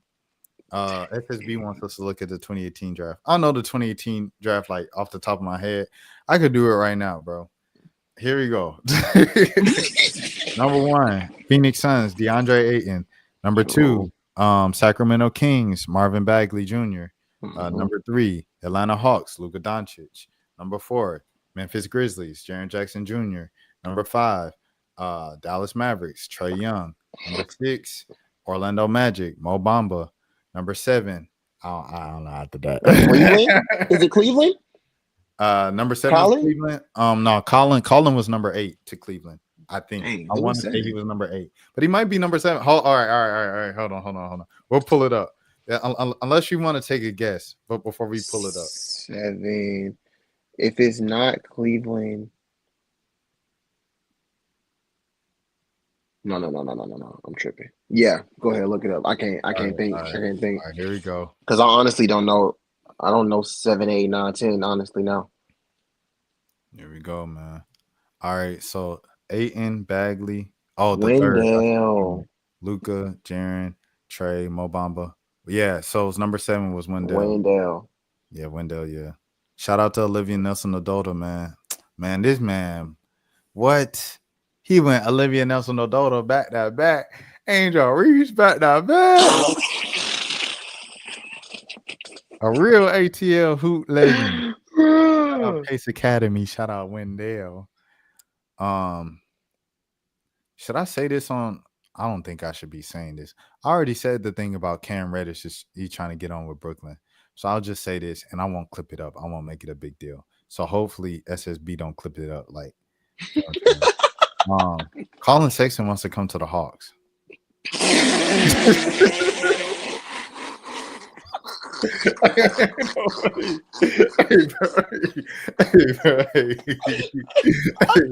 didn't know what you was gonna say, but I didn't know you was gonna say that. Yo, so hey, I don't know what's about that. You know what I'm saying? Yo, but he's not a free agent, is he? I don't know, man. But what made me think about it was thinking about Okoro going kind of like around the same range, and Okoro being from Atlanta too. Yeah. Because we were talking about Wendell. That's really what had me thinking about it. Oh wait, hold on. I looked at the wrong thing. Sports Rack. It's about right. Let me see. Next year. So this year he got one more year, and then he's a free agent next year. And then I've been seeing his name in a lot of the trade packages. Yeah, me too. I have to. John Collins. I have to. But yeah, don't nobody clip that up. Y'all don't snitch. Just hope nobody watches this far. I said I'm totally not supposed to say this. Yeah, I already said the thing about the Cam Reddish, because then folks gonna just stop talking to me altogether because they're like, bro, you just gonna say it on your YouTube, bro. Folks gonna stop talking to me, bro. Someone said, let's be real, NBA players don't like playing in certain cities. This is not a surprise. I mean, that's true. I think that's true. I think that's very true. Yeah, so yeah, that's Colin Sexton. Cleveland number 8. So I was right about that. Colin Sexton was number 8. Yeah. Number 9 was Kevin Knox to the Knicks. What a stinker. Number 10, Mikal Bridges to Philly. He got traded, I think. Yeah, he got traded. Dang, he got traded to Phoenix. He got traded to Phoenix, right? Yeah, but I'm trying to think who he got traded for. Oh, was it 16? Zaire. Oh, yep, because Zaire Smith, he Yeah. sure was with the Sixers. Yeah. So Michael got traded, but he was crying that night because I think like his mom was a Sixers fan or his mom worked for the Sixers. Oh shoot. He was crying like with the Sixers hat on. It was a big deal. Dang. And then SGA fell all the way to 11th. And Bridges was right before him, and then they did a swap. And they traded Bridges. Pray for Charlotte. Sick. I would have been sick. No, but the worst part about it is it's Charlotte, bro. They did the same thing with Kobe. Oh yeah, they did have Kobe. They did draft. That's crazy, bro. They did this twice. Charlotte did it twice, bro. They are actually terrible at this. As SSB said, they're terrible at this. He said Stephen A. Smith got hate for saying people only care about bigger market teams, but there is some truth to it. Stephen A. be cooking sometimes. I'll give him that. He be cooking sometimes. Stephen A. be cooking sometimes. Most times than not, he don't be cooking. But he says some stuff that I'm like, okay, I understand. It's really like, but it's almost like a thing of like, if you say so many things, something's gonna hit. Like I'll be looking at like, I've been agreeing with Candace Owens a lot lately, and I was just like, dang, like if you keep talking, I'm eventually agree with something you said. I've been agreeing a lot with Candace Owens lately. I cannot lie to you. Oh my god. Yeah, SGA and Miles Bridges. Yeah, they messed up a lot, bro. Bro, we had two small market teams, and people didn't want to tune in to watch. But when Luka went to the Lakers, it was record ratings. I'm tired of watching the Lakers, bro. I ain't gonna lie to you, bro. I'm tired of the Lakers. I'm tired of the Knicks. I'm tired of the Celtics. Like, I'm just tired, bro. I ain't gonna lie to you. Three teams. Like Golden State, when they had their little run, it was still cool because it won't like Golden State was just a natural, like historic juggernaut. But the Lakers, the Celtics, tired of it. I can care less about them.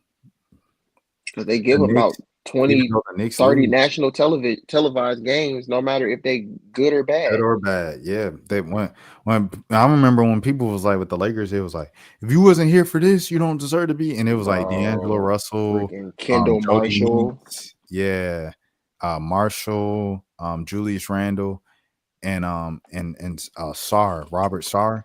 And I'm like, the thing is, them jokers was on TV every week. Yeah, exactly. They were terrible. They were still playing on ESPN Friday every 10:30 p.m. game, bro. Like, I'm tired of the Lakers, bro. Michael Porter Jr. fell to 14. I remember everybody's like, he was supposed to go 1, wasn't he? He was supposed to go 1 coming out of high school. I think if you did a redraft right now, it would be who would be number 1? Would it be Luka? It would have had, yes. So Trace would have went number 3 to the Hawks.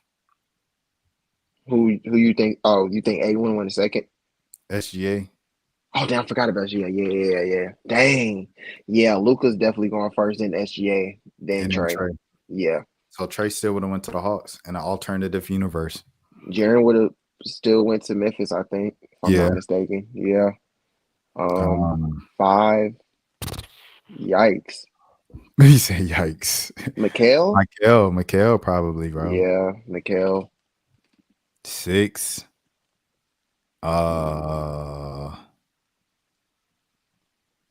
Shoot, bro, probably Miles. I ain't gonna lie. Miles been decent the past few years. I can't think of anybody else on that list except I think I'm taking Miles before Colin. You taking Miles before MPJ? Yeah. 47 days, 47 nights. DiVincenzo's here at 17. Lonnie Walker was 18. Kevin Huerter was 19. Kevin.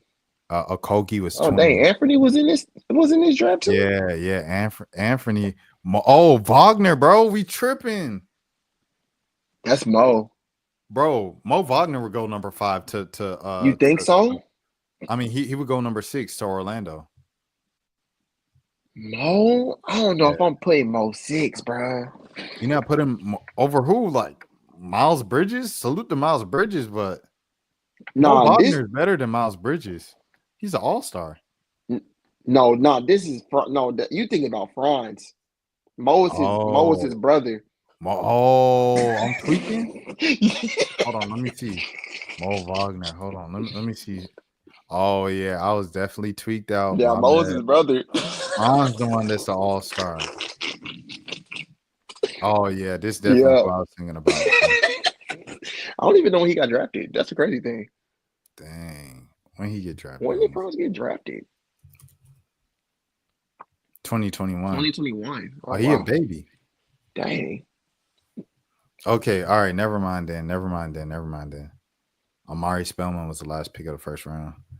Jalen Brunson went in the second. Yeah, we bring him all the way up. Yeah. Jalen Brunson probably going after Jaren Jackson Jr. Yeah. And then Mikal. Damn, Mikal Mikal, to Orlando. Jalen Brunson still going to Dallas. Yeah. Dang, forgot about Jalen was in that draft. Bro, I thought the Hawks drafted him for a minute. I forgot. They drafted Devontae. I'm tripping. Yeah. Shout out Elise Johnson was in this draft. D'Anthony Melton, Bruce Brown, Jared Vando, Gary Trent. Oh, Vando. Dang, Vando's Bruce Brown. Oh, Justin Jackson. Dang, I heard just about. Bro, these are 3 consecutive decent NBA players. Yeah. Gary Trent Jr. was in the second round. Mitchell Robinson, pretty decent NBA player. Devontae Graham had a run for a little bit. Shake Milton. Sheesh. Dang, Shake. This is a good drive, bro. Wait, was Jalen the first one to get drafted in the second round? Nah. Oh no. Oh, Javon Carter. Ellie Okobo. Dang. SSB was just saying Dallas lost Brunson and Luka. Yeah, that's tough. I ain't gonna he lie. said Porter Jr. had a crazy back injury in high school that stunted his basketball development. That's what they say, but you be hearing him talk sometimes and you think, dang, it might have been destiny that he was first team all stupid. If you know, you know. I feel like he ended up in the perfect situation because I don't know if his career would have ever panned out if he would have went anywhere else. Like, Jokic really just elevated his career. He could hide as a third option. Your boy Aaron Holiday. Dang, Aaron's in the draft too. Wow, draft. This is a pretty good draft. Well, let me pull up 2003 while we here, and then I'll let you get out of here because you weren't even supposed to be on this long. I know. Dang, I've been on for an hour. That's crazy. Yeah. That's how I go with streaming, bro. All right, so Bron, Milicic, Melo, Chris Bosh, Wade, Chris Kaman, All-Star, Heinrich, darn near All-Star, TJ Ford, darn near All-Star 1 year, Mike Sweetney, bust, Jarvis Hayes, bust, Mikal Petrus, he had a decent career as a role player. Nick Collison, good, decent career. Marcus Banks, Luke Ridnour, good long backup point guard. Reese Gaines, bust. Troy Bell, bust. Zarko, bust, because I don't even know who that is. David West, multi-time All-Star. Sasha Pavlovich, a key player on an NBA on a championship team. Dante Jones ended Kobe's career. Boris Diaw, pretty decent player, played all 5 positions and starred in the NBA playoffs. Zoran, bust, because I don't know who that is. Travis Outlaw, he was a good vet. I didn't know he was 2003. I thought he was older than that. I thought he was a vet like his first season. Then he just looked old.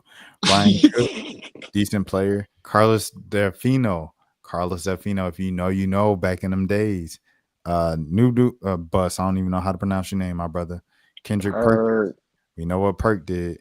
Barbosa. We know what Barbosa did. Josh Howard was an all-star one season.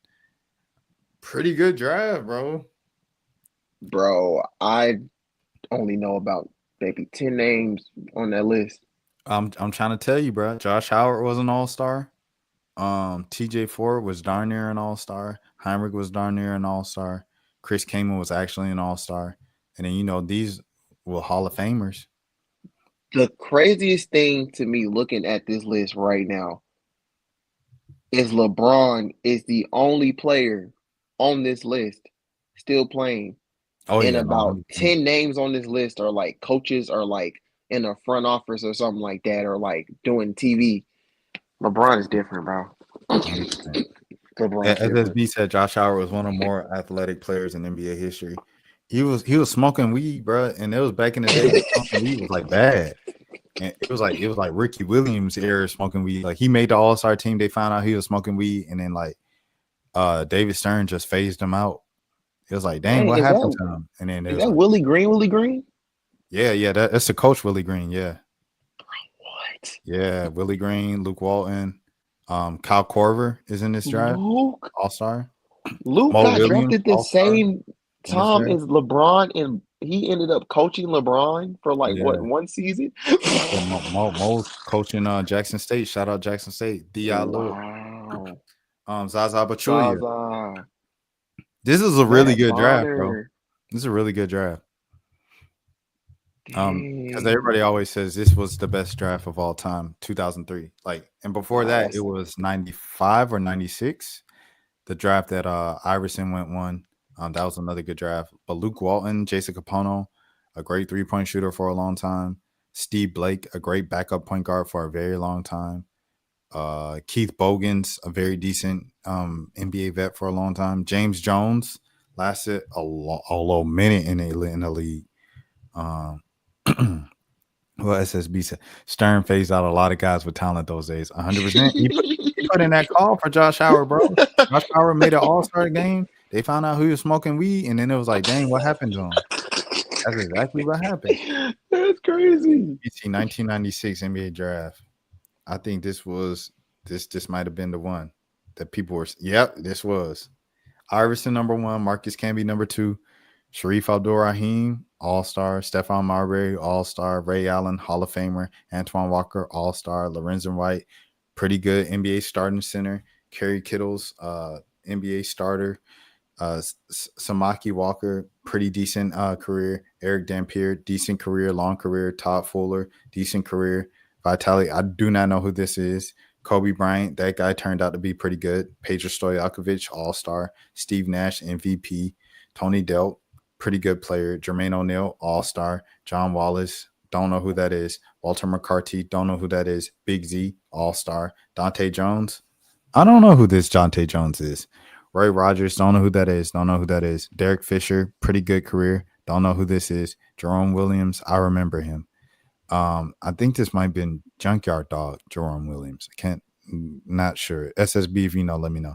Brian Evans, don't know who that is. Priest Lauderdale, don't know who that is. Travis Knight, pretty good career. I believe he's a PG. Oh, no, I'm thinking Brandon Knight. But yeah. Look how many guys got phased out by Stern in that list. Othello Harrington, pretty good career. Who else? Jeff McGinnis, pretty good career. Steve Hamer. Oh, I'm thinking of the dude who owned the Clippers. That ain't him though.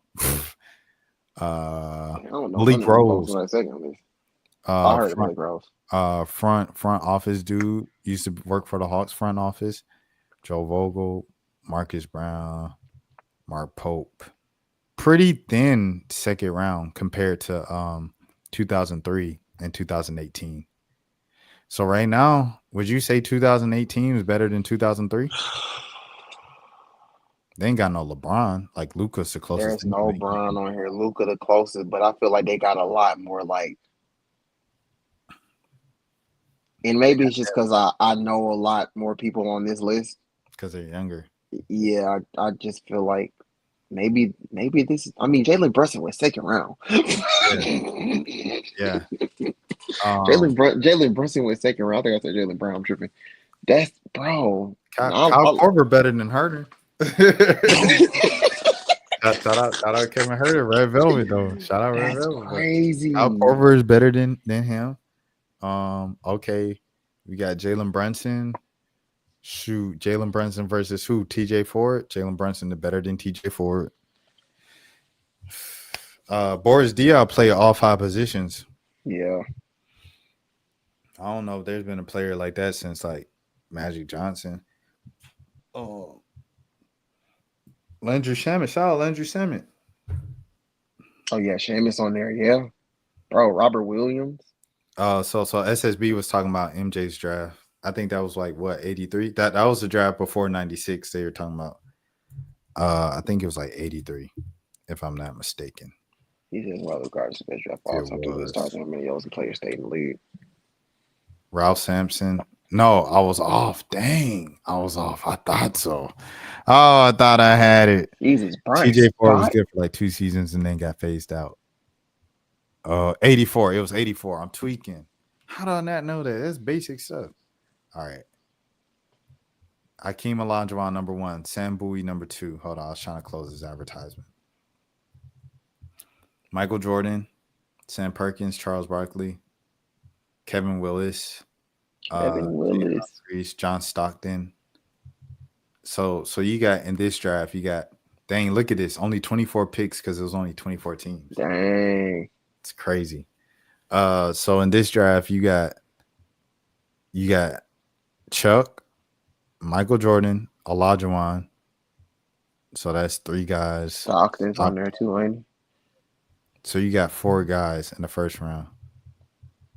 Second round, I don't see one name that I know in the second round. Yeah, me either. I don't recognize one guy in the second round. And this is just my age. Like I would probably know if I was older, but I don't know these guys. Rick Carlisle's in this draft. What the heck? He's in the 3rd round. Wow. Anybody else? Dang, bro, how many rounds did they have in back in the day? They used to have like 7. It used to be like the NFL draft, bro. Oh wow. That's why wrestlers and women used to get drafted. Like Lucille Harris, she got drafted, and then a wrestler like Andre the Giant got drafted by the Hawks. That's crazy. Because they had so many rounds. Don't know any names for this round. Don't know any names from this round. I think I've heard of Gene Smith before. Rick Doyle, I've heard of him. I've heard of Rick Doyle.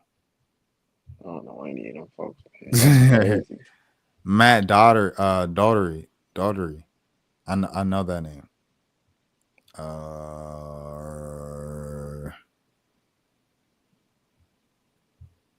I did not expect to be doing this tonight. I'm so sorry. I just this is where the wind took us. No, this is actually where SSB took us. I was like, this is where the wind took us. SSB got us looking up the 1984 NBA draft. How did we get here? Because you almost gaslighted me for a second, SSB. Hold on, let me see. Nobody, bro.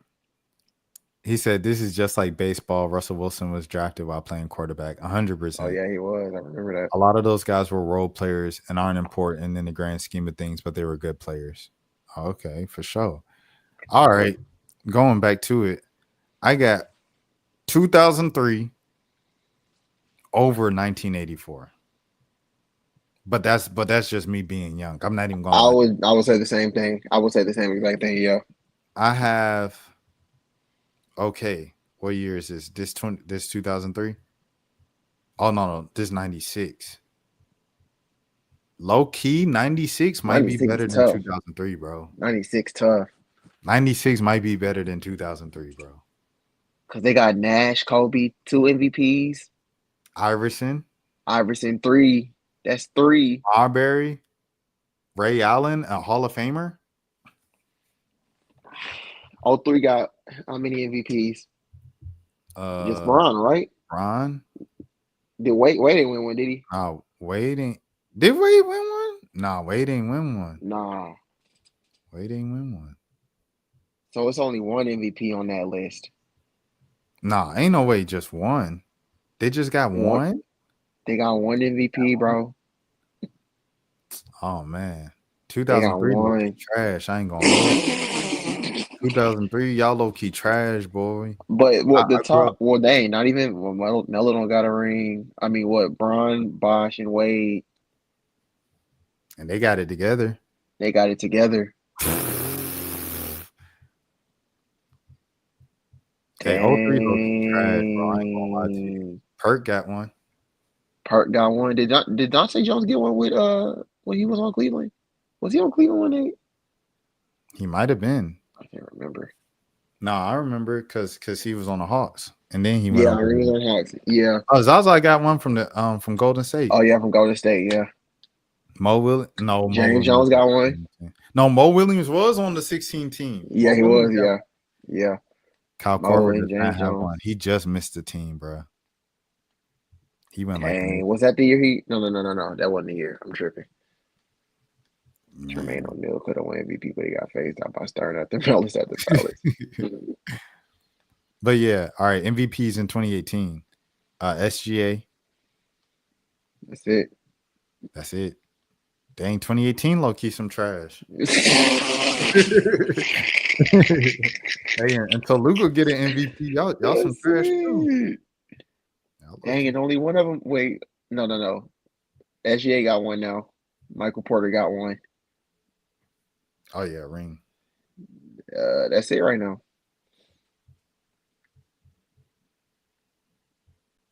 Trying to think. Yeah. Does Vando have one? Nah. Yeah, hey, 2018, y'all got some work to do, bro. That's it, man. That boy might be some trash. But yeah, Malik, I'm gonna let you get out of here. I'm gonna finish out the show, doing all the other stuff.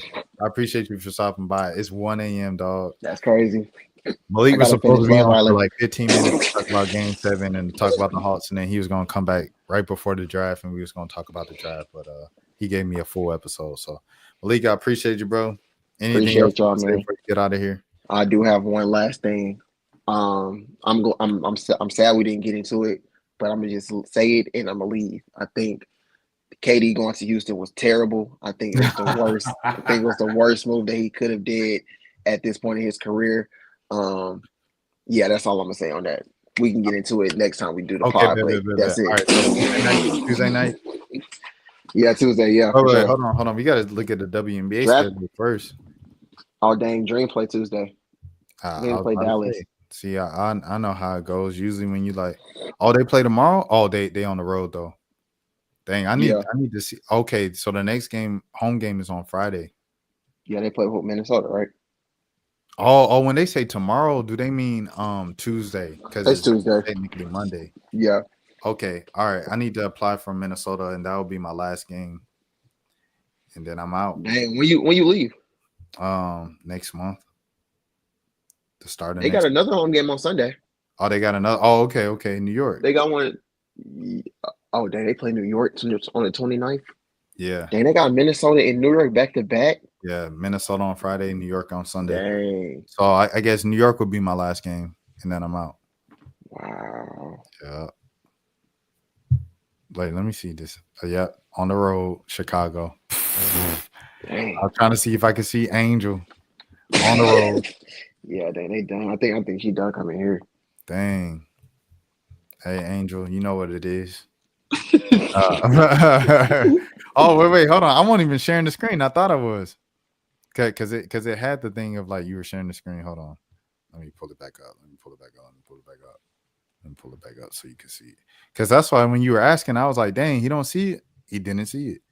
But yeah, here it was right here. And I ain't gonna see Vegas this year, but that's cool. But yeah, this weekend.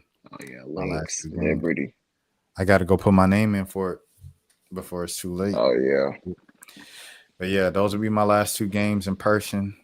Oh, he said check Skip Bayless tweet. Skip is a scumbag. Uh-oh. SSB putting us on, man. Breaking news, real time. I feel like he probably said something about Tyrese or something. He said you way better than LeBron. Oh snap! Hold on. Okay, he said bittersweet. Okay, I'm about to unleash a bittersweet video. Congratulations to OKC. That was OKC basketball. Thunder won. We got him right where we want. Okay, all right. We'll watch the video. This is 20. Oh no! No! SSB, we not doing that. I watched the first minute or so. I am so torn over what I just experienced. I am so elated, though I'm not showing it because I'm so deflated. This is all so bittersweet. You seen what my emotions he's taking are more mixed than the drinks. He said keep going down to the start of the game. His tweets then. Oh. I'm glad they want the video because I won't about to watch no 21 minutes. That's like how Tyrese be going.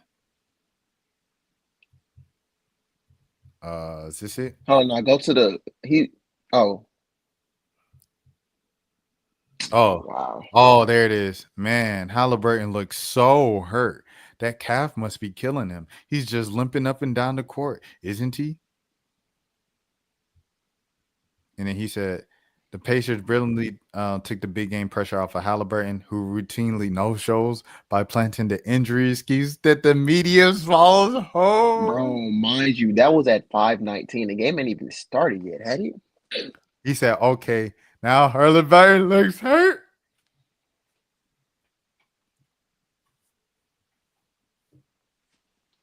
No. Oh, man. Being a sports columnist, bro, like. Are you serious? He said that you shouldn't have a job anymore. He said I'm not talking about the video. That's crazy, bro. That was crazy. Wow. Bro, no, he had another one after that. He said you shouldn't have a job anymore. He doesn't. He doesn't have a job anymore. Bro. He said, unfortunately, the Halliburton injury looked more like a Oh, not now. This man kept going. He said, this is ridiculous. The Thunder are shooting. It's a recipe for a disaster. Go up strong, Chet. I hate this for Tyrese Halliburton. Achilles, as expected. Similar injury Kevin Durant suffered in the finals, although he'd been out a month, 9 games with the calf pull. Bruh. I'm done with Skip, bro. I'm done with Skip. Right now, this shapes up as another Pacers upset with Halliburton being named MVP from jump shotting them with 3 early threes and inspiring them after he tore his Achilles. Why did he shut up? He just kept talking. I definitely don't want to listen to that video now because, boy, what he going to say. I don't know what he going to say in that. Even as a Thunder fan, the last thing I wanted to see was Halliburton getting hurt. The last. When did he become a Thunder fan? He always said my OKC. He's been a Thunder fan? Okay. Yeah. He been saying that. So that's why he was bittersweet. He's going to win the MVP just on inspiration and the fact that he jump started him with the 3-3.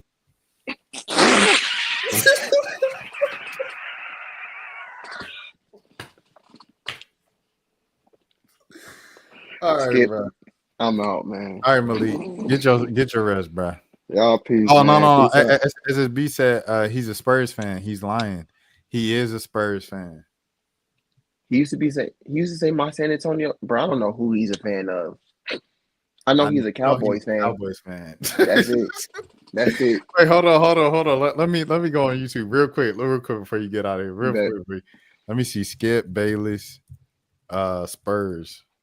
Bro, this is hilarious, bro. Because I remember, but I ain't gonna lie, I remember him talking about OKC. So he thought that Durant was going to the Spurs. Wrong Texas team. Spurs win championship. Dang, look at Kerry champion. Stephen A look a little chubby. Wow. Yeah, nah. Stephen A got in shape like these past 2-3 years. I did not know that. I didn't know he was so chubby. Dang, look at his face there. Yeah.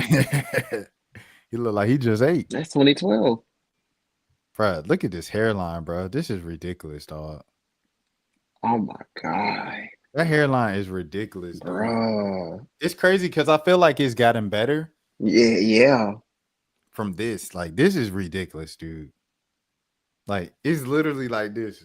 It's all literally it's a circle. You don't line that up. Bruh. It looked like a house. He said, remember the Kawhi saga? Yes, he used to be huge on Kawhi.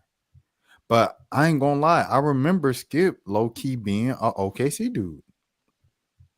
Maybe I'm tweaking. But I do remember. Like, maybe he's just gaslighting me, but I can't remember this stuff. Like, how old is Skip? Skip got to be in the 60s. No, he's 100% in the 60s. But how old in the 60s? He might be 70 because he runs. He's 73. Oh shoot! I knew it because he runs and works out. So I knew he was like late 60s, early Stephen A. 57. So he's 73. Yeah, he's still younger than Donald Trump. Man. But yeah, all right, Malik, I'll let you get out of here, man. All right, y'all. Appreciate y'all. See y'all, chat. All right, peace.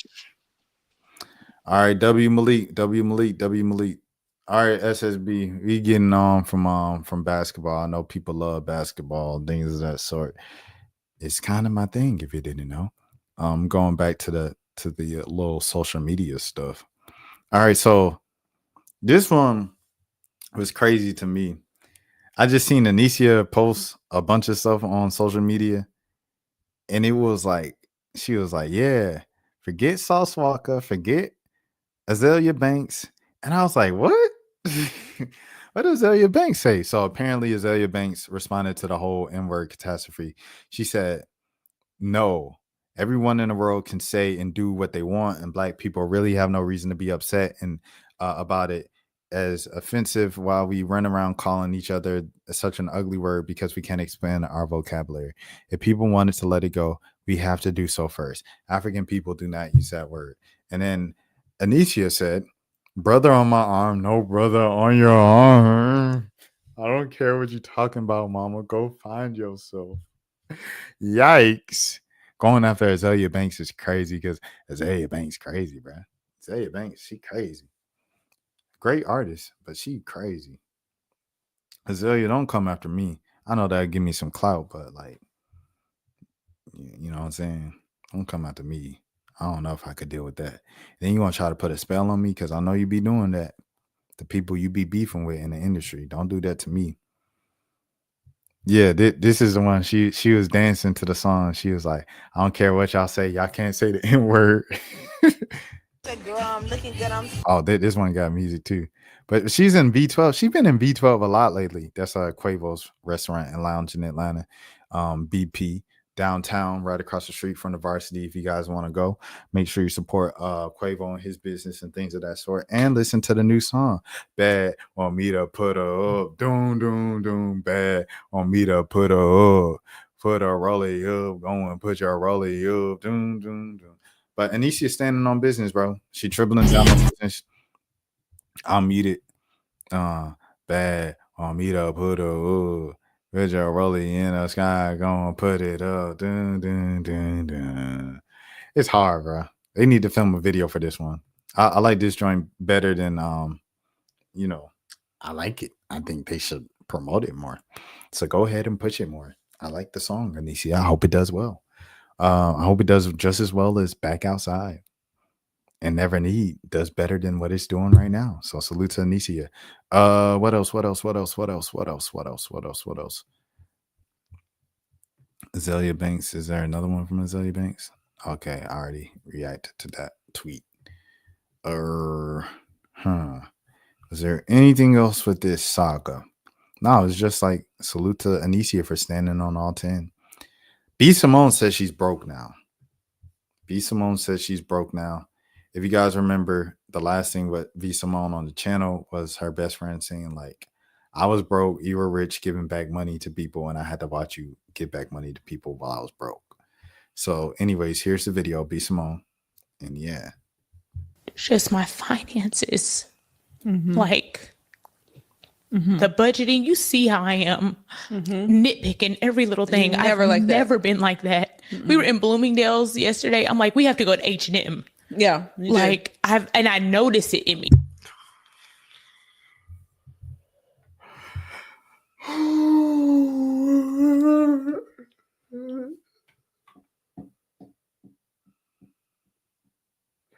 Father God, grant me the patience.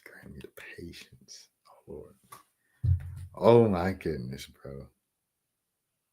Jeez Louise, man. My little sister, my big sister, by the way, my bad. Text me back. Oh, hey, God is working on me, boy.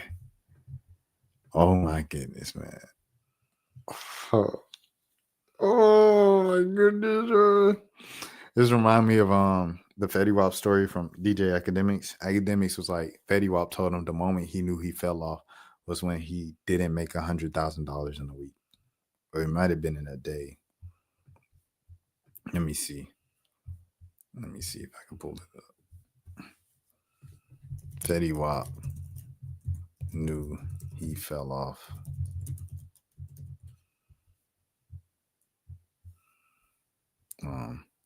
He wasn't making like 100,000. Here it is. Yeah, he said when I didn't make 100,000 in a day. B. Simone said we were in Bloomingdale's and I had to be like, y'all, we gonna have to go to H&M. Oh my goodness. Me now, just nitpicking, and it's not even. I just don't have it like to spend the liquid. Yeah, I'm used to having liquid. I'm used to seeing a certain amount in my account, but it's just my finances. I feel like a lot of times influencers be like, it's really just people. You know what I'm saying? If you rich, you out of touch. It is what it is. You out of touch when you reach a certain tax bracket. You just out of touch. It just is what it is. This junk got 1.7 thousand replies. This is the same woman that said, I'll never date a guy with a 9. Oh man, go get you a 9 to 5. Oh man, they letting her have it, ain't it? Oh man. Oh man. If you can shop, you ain't broke. Trust me. She not what you call, bro. She not in touch with reality, dog. You put everything before God and then you went and got saved. What you think God was going to do with that money? You didn't multiply. Most of us shop at H&M. Most of us live check to check. That's life. I can rock a Walmart fit with confidence because it's in you. Hey, he's spitting. I ain't gonna lie to. I might have to follow brother right here off of that. You spitting, my boy. He's spitting some rhymes. And he a producer and artist. Most of us shop at H&M. Most of us live check to check. That's life. I can rock a Walmart fit with confidence because it's in you, not on you. The real root is materialism. There's a part of heart God is trying to show you to fix. You don't need certain brands to be cool. Boy, you just said something, boy. Boy, you just said something, boy. The first part wasn't necessary. you put God, everything before God, and then you went to get saved. No, 100%. Everything you said made sense. Wasn't she the one that said she wouldn't date a 9 to 5 guy? Well, ain't that a cry me a river? She was a millionaire. What happened? She brings me joy. She better manifest some Bloomingdale's money. Oh snap! Hold on. Hard. I used to have a 9 to 5. Nothing is wrong. Nothing is wrong. Nothing is wrong. You work hard, you have money. I get it. I need an entrepreneur. I need somebody that understands my mindset. Somebody that has the same lifestyle. It has to do with money, everything to do with lifestyle. Okay? When I'm in the bed at 3 a.m. checking emails, what you doing, babe? Working. What you doing? Working. Okay, love you. You want to hop on a flight tomorrow? I have a meeting in out of town. You want to go? You got okay, let's go. Okay. You understand my life. You understand what I'm going through. I want to manifest that. What do you want in a man? What do you want? Let's start there. What do you want? Let's manifest it, baby. You can have it. Whatever you want, you can have it. Manifest that shit. Ain't nothing wrong with a nigga with a 9 to 5. Ain't nothing wrong with an entrepreneur ass nigga. Manifest whatever you want. Big Nate, hold on. How you listening here to this spaces, but also in my chat? How you do that? How are we looking at you right now? Nathan Schnell is listening to Jive Nerds Nightly Sports Talk on the spaces. And Big Nate is also in my chat at the She Said Magic. He really listening to me too, because he responding to what I'm saying in real time. Nate is stupid. He said they're not talking about much over there. This man Nate listening in 2 places right now. He on the stream right now listening to this. All right, bro. But yeah. I want to manifest an entrepreneur ass husband. I don't care care what you do. Entrepreneur, graphic designer, sell t-shirts, sell drugs, rapper. You could be a rapper. Up and coming rapper, D-list. I don't give a fuck. Entrepreneur, okay? At this point, B Simone really changed a lot, bro. When she got saved, I ain't even gonna lie to you. Like, people roast her a lot. The internet roasts her a lot. But if you look at the way she speaks, the way she even presents herself, this is night and day, dog. I'm about to rebuy my book. I'm about to rebuy my book so I can manifest my husband. Whatever you want, you can manifest it. Link in bio. Book just restocked. We will sell out. Good luck. Her being humble brings me joy. She better manifest some Bloomingdale's money. This is crazy, bro. Any fucking H&M. All right, bro. People like her, the problem, she thinks being middle class is broke, and that's why she'll never be happy in life. Girl, it's H&M. You ain't even on Walmart Ross level yet. What she thinks she about to do with all the money she made from them TikTok shorts and wilding out? Tearing up about having to shop at H&M when conversing with someone who in the same conversation talked about it being evicted and being on food stamps. Is this girl okay? Because, bruh, I was saying something. It's crazy how black women no, don't do that. I'm skipping this one. I ain't even gonna read it. Her honesty is rare in a world where most people fake it. For the timeline, this could be a reset moment. Humility often comes with before the next level. Pizza Mom is famous for what now? She's a comedian. You can always get naked on OnlyFans. It seems like Dignity ain't gonna get that done. Well, she gave her life to God. She ain't gonna do that. I can understand the pain though. I've been broke my whole life and became a truck driver. Finally got everything I wanted. Then going local, I made less money and it hurts from the downgrade of how hard I worked to get it. I got to go back to the drawing board and get back again. That's life, 100%. B Simone said she once can't date a guy who does a 9 to 5. All right, let me see what y'all talking about. H&M is like $50 to $100 clothing. She's not down that bad. 100%, bro. 100%, bro. That's why I was like, when she said we have to go to H&M, I was like, is you out of touch with reality? If I go to H&M and I ball out, if I buy me a suit or something, it's like, oh, I'm balling. Bro, me balling is like dropping a couple hundred on a suit at Zara. I'm like, dang, that's me balling. That's me like, oh yeah, stun on them. And it's crazy because I be getting like compliments on them suits too. I ain't gonna tell them it's Zara because then you're gonna be like, oh, them cheap suits. The perception of people who work a 9 to 5 is ridiculously dense in ignorance. 100%. You can absolutely thrive in the middle class. It's all perspective, bro. Is she okay? Is this a midlife crisis? Dog, it's like if you get in millions and millions a month, you know what I'm saying? Say she was making like 2-3 mil a month. Probably for like the last decade, she probably been making like 2-3 mil a month off Snapchat, Instagram, because she got like, hold on. And then she was doing wilding out, you know what I mean? She got nearly 6 million followers, you know what I'm saying? So and she got a Snapchat. So she was very well making like $2-3 million from social media a month. So it's like if you're doing that for a decade and that's like the majority of your adult life, because B Simone probably like 33 right now. So for the majority of her adult life, since the time she was 21-ish, she's been making millions of dollars every month. So, you know, to go from that to like normal people stuff is like crazy. SSB said she don't think she was making 2-3 million a month. Buddy, this social media, she was making probably 2-3 mil a month, bro. Let's go to our YouTube. This Pocket Watching 101. This Pocket Watching 101, bro. We're going to go to the YouTube first. All right. So she has over 1 million subscribers on YouTube. So she was probably making at least on the low end, 100,000 a month off YouTube revenue. At least a month. All right. We're going to go back to the years. What years we got to go to? We got to go to like, hold on, I'm going to scroll back. I'm going to scroll back to like 4 years ago. All right. Okay, we back 4 years ago. Let's look at these views now. Each and every single view.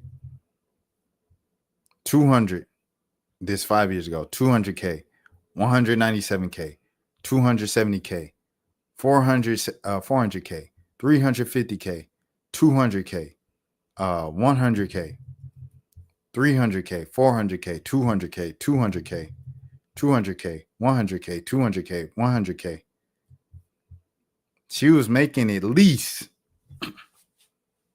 from YouTube, just YouTube ad revenue. We're not even talking about YouTube ads within that within the video where where they go bluetooth.com. You get you some Bluetooth right now. Get you some deodorant, like whatever they, hymns, get you hymns.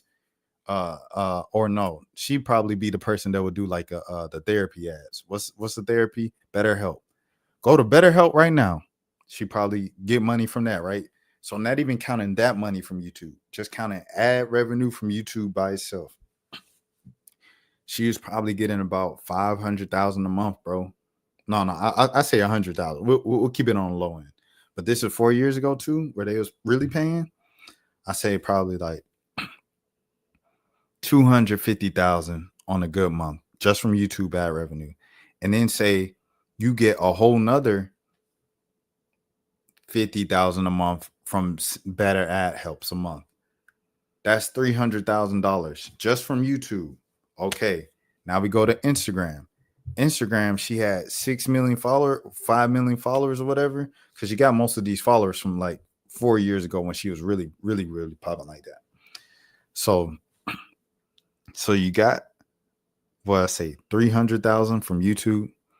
Okay, now we go to Instagram. She was probably getting, how much was Kendall getting from Kendall Jenner gets paid a post. Kendall Jenner, she charges 1.8 million for a post. Kendall probably has like 20 million, I would guess, on Instagram. Oh no, it's not on 20 million. It's 280 million. But okay, if Kendall charges 1.8 million, right, for a post, and she has 280 million followers, B Simone at 6 million followers is probably charging at least, what y'all think, 50,000 a post, 50,000 for a sponsored post. So okay, so say she does, like we saying 5 years ago, right, when she was really into it. It was last year's prediction. Last year's prediction for this year. Prediction for this finals. So say you do 3 posts, right? 3 sponsored posts a month. Each one of them you charge $50,000. That's $150,000 you made off of Instagram, bro. So okay, so let's go back to the drawing board. 300,000 from YouTube, 150,000 from Instagram. If you just do 3 sponsored posts a month. Okay, so now we're talking about 300 plus 150. So now we have $450,000. Now you got Snapchat. DDG says he makes how much from Snapchat? Says he makes from Snapchat. DDG says he makes 2.5 million every 3 months from Snapchat. So that's like how much 2.5 divided by 3. Hold on. Let me pull up the calculator right here so you guys can see it. Calculator. 2.5 divided by 3. So DDG is getting about 800,000 a month from Snapchat, bro. So if DDG is getting 800,000 a month from Snapchat, let's say she was making on the low end 300,000 from Snapchat, especially when everybody was using Snapchat, right? Okay, 300,000 from Snapchat. Okay, where are we at? 300,000. Oh wait, hold on. Let me go back to the calculator. I'll add it right here to keep up. How you clear out? You ain't clear out. All right, 300,000 from YouTube. What's this? 300,000 plus 150,000 on the low end from Instagram. Okay. All right. So that's 150,000 Instagram. And then say she was making 300 from Snapchat. 300. Did I add to? Oh, no. That's it. Okay.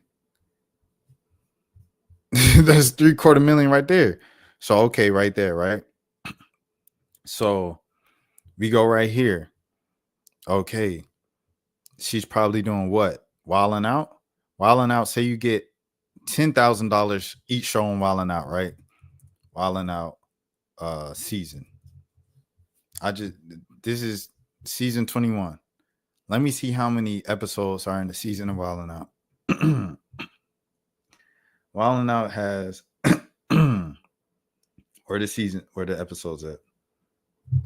Okay, here we go. Episodes. 10 episodes a season. Okay, so you get 10,000 a show for Wilding Out, and you do 10 shows. That's another 100,000. Okay, so now we at 100,000. Well, that's not in a month, but say you film all the shows in a month. $850,000. Now you go. She had comedy shows. Say she was making 5,000 a comedy show, and she was doing it every weekend. In a month, it's four. Man, this man Rob. Wait, hold on. This man Rob Hayden. He said dudes pick the Thunder. I'm on stream right now, Rob. Dudes pick the Thunder and think they NBA psychics. Yes. Okay. And I said the Magic. I said a random team in the East, the Magic. It ended up being what? A random team in the East. It wasn't the Magic, but it was Indiana. Pretty close. Pretty close to me. Because you can say, oh, I think I'm a psychic right now. Okay. Everybody else had Boston in the preseason. I was there. We were all there. Send that to Rob. Shout out my boy Rob. But yeah. 10. Bruh, what we doing? What we doing? 10 shows. That's 100,000. 850,000. And say you're doing the comedy shows. Comedy shows. You do 2 comedy shows a weekend. For 4 weeks in a month. That's 8 shows. Okay, so you get 5,000 each comedy show. 5,000 each comedy show times 8. That's 40,000. So plus 40,000. So she was making like 89,000, bro. He said, I think we're overinflating these numbers. I don't think so, bro. I don't think so, dog. I'm not gonna lie to you. Like, she was making somewhere around the ballpark at least $1 million a month, bro.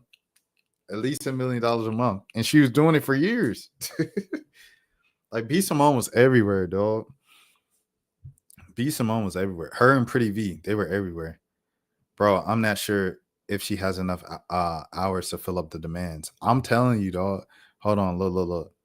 Because you got to go like B. Simone host. I'm going to just look up B. Simone host, bro. B. Simone host. We're going to see all the things she's hosted. She was on Ridiculousness. This was Billionaire B. Hold on. BET Hip Hop Awards. I remember that. She was on the carpet. Look at this. VMAs. I know you don't get paid for but some of these appearances was paid appearances. Zeus Network. Baddies. What's this? MTV Movie Awards? MTV Movie Awards. Folks, she was booked and busy for like 5 years. Yeah, she did host a lot of stuff. You know what I'm saying? I think B. Simone, bro, was getting $1 million a month for like 5 years on the low end. I do think so, for like 5 years. From like the pandemic time, from like 2018, 2019, right before the pandemic. In the pandemic, she might have been making even more. I think all the social media people were making the most money during the pandemic because everybody was at home. Everybody's at home on their phones, on the internet. That's all they had to do. Like Aiden Ross was probably raking in the most money from just streaming because now he's making his money from other places. But he's probably making the most money from just streaming during the thing. How much I think Ted Cooper makes between Instagram and Snapchat. So if DDG makes $800,000 a month off Snapchat, I always got to go to DDG because he was the one that said it.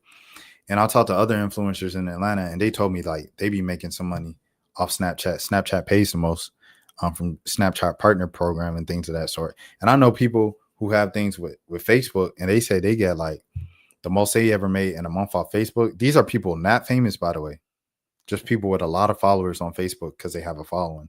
They partnered up with Facebook for the Meta program and stuff like that. 200,000 a month, bro, off Facebook alone. That's why I'm saying these numbers about B Simone, because B Simone is famous. So I know she making more than the non-famous people making on social media. What we looking up? Taya Cooper. Taya Cooper. All right, so let me see how many followers she has. So she has 2.5. Dang, I didn't know she had 2.5 million. Gosh, Taya got 2.5 million. Hey, no wonder why. Hey, I wouldn't be in a sweat to go back to the league. No. Hey, look, and and Kamara got me. Come on, man. What is we talking about? 200K a month is stupid for people not famous. That's what I'm saying. But people told me, bro. People showed me the checks and the screenshots. Like, it's really happening. If you ever wonder why, like, you looking at some, especially reels and shorts, and it be something stupid, like if it's like a dude or something like that people consider cute with it, and or a woman. I said a dude to not sound misogynistic, but a dude on a selfie mode, like in the sun, he like this, and then it's just like, I wish I knew you wanted me, and he ain't even singing the song. He just smiling at the camera, and that's it. And it's got like 20,000 likes and 10,000 comments, but he probably he probably made like $5,000 from that. He didn't even say a word. He just looked at the camera and let the song play. So, you know what I'm saying? It just is what it is, man. Is this stemming from her friend when who asked for help when she struggled? I haven't watched the full podcast episode, but it's the same. They in the same clothes as that episode. They're in the same clothes. Hold on, let me scroll up. They're in the same clothes that they were on in the episode where she was like, my friend was famous. Yeah, they in the same clothes as that episode. So okay, Taya Cooper got 2.5 million, right, on Instagram. She probably has like a similar, right, on Snapchat. So DDG make 800,000 a month from Snapchat. DDG, let's see DDG's. He said everyone had OKC in Boston. Okay, I ain't have Boston. What is you talking about?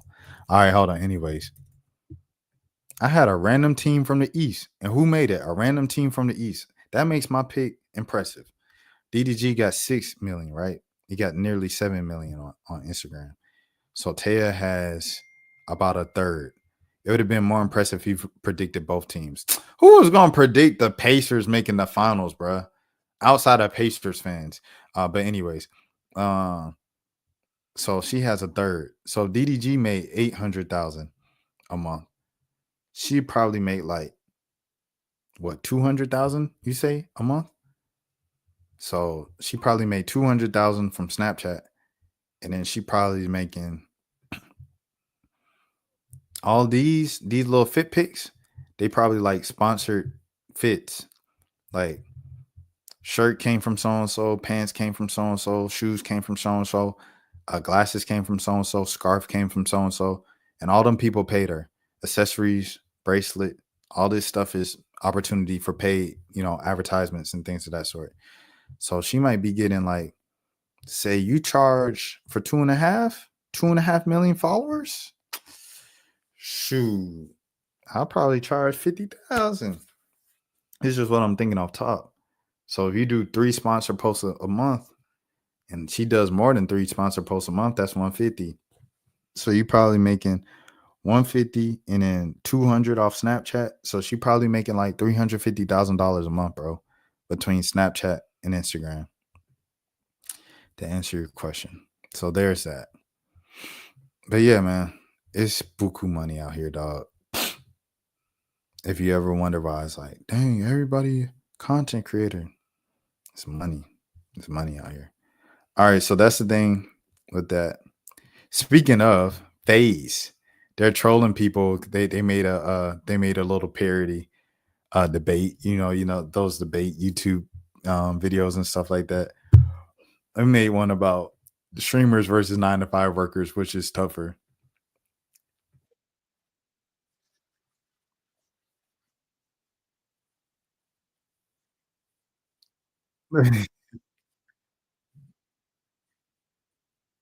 He said talk to him. It's crazy.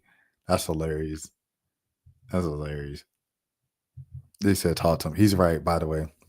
I very much doubt I could do a 180, 1080 crane shot. He's not even wrong, unfortunately. Why is his hand so shaky? FaZe is lame, no cap, and money cannot lame you. This is funny, bro. They're just making a parody of the stuff. I thought it was funny. Shout out to FaZe. D Savage apparently dissed Playboy Cardi.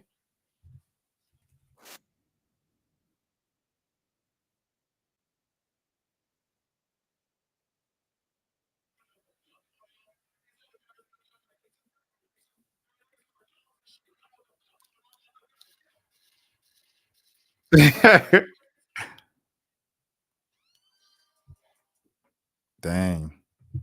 What the comments say? What did Cardi do to him? We right at Don. 5. Grown man, by the way, still on Cardi.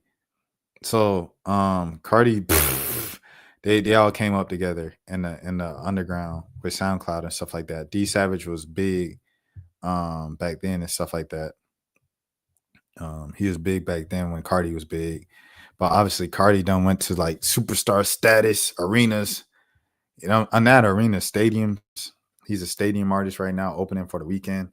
He said they act like they too big. Cardi low-key is too. I ain't gonna hold you, twin. Like Cardi is him. Like Cardi's everything that he says he is.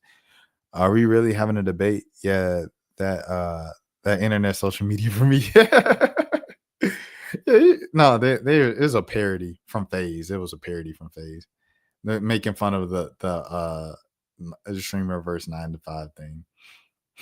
But I will say, like, on a serious note, like I've seen a lot of streamers and content creators say, like, what might be more difficult than a 9-to-5 is getting it popping on social media, bro. Like I've been streaming every single day for like the past 90 days, and I'm still, you know what I'm saying, trying to get to 5,000 followers. You know, it's difficult. It's difficult to pop on social media. Like it's not easy. It's almost a lot of times by chance. It's not, some people be like, oh, it's easy. You just scream and do flips like Speed. It's not that simple, bro.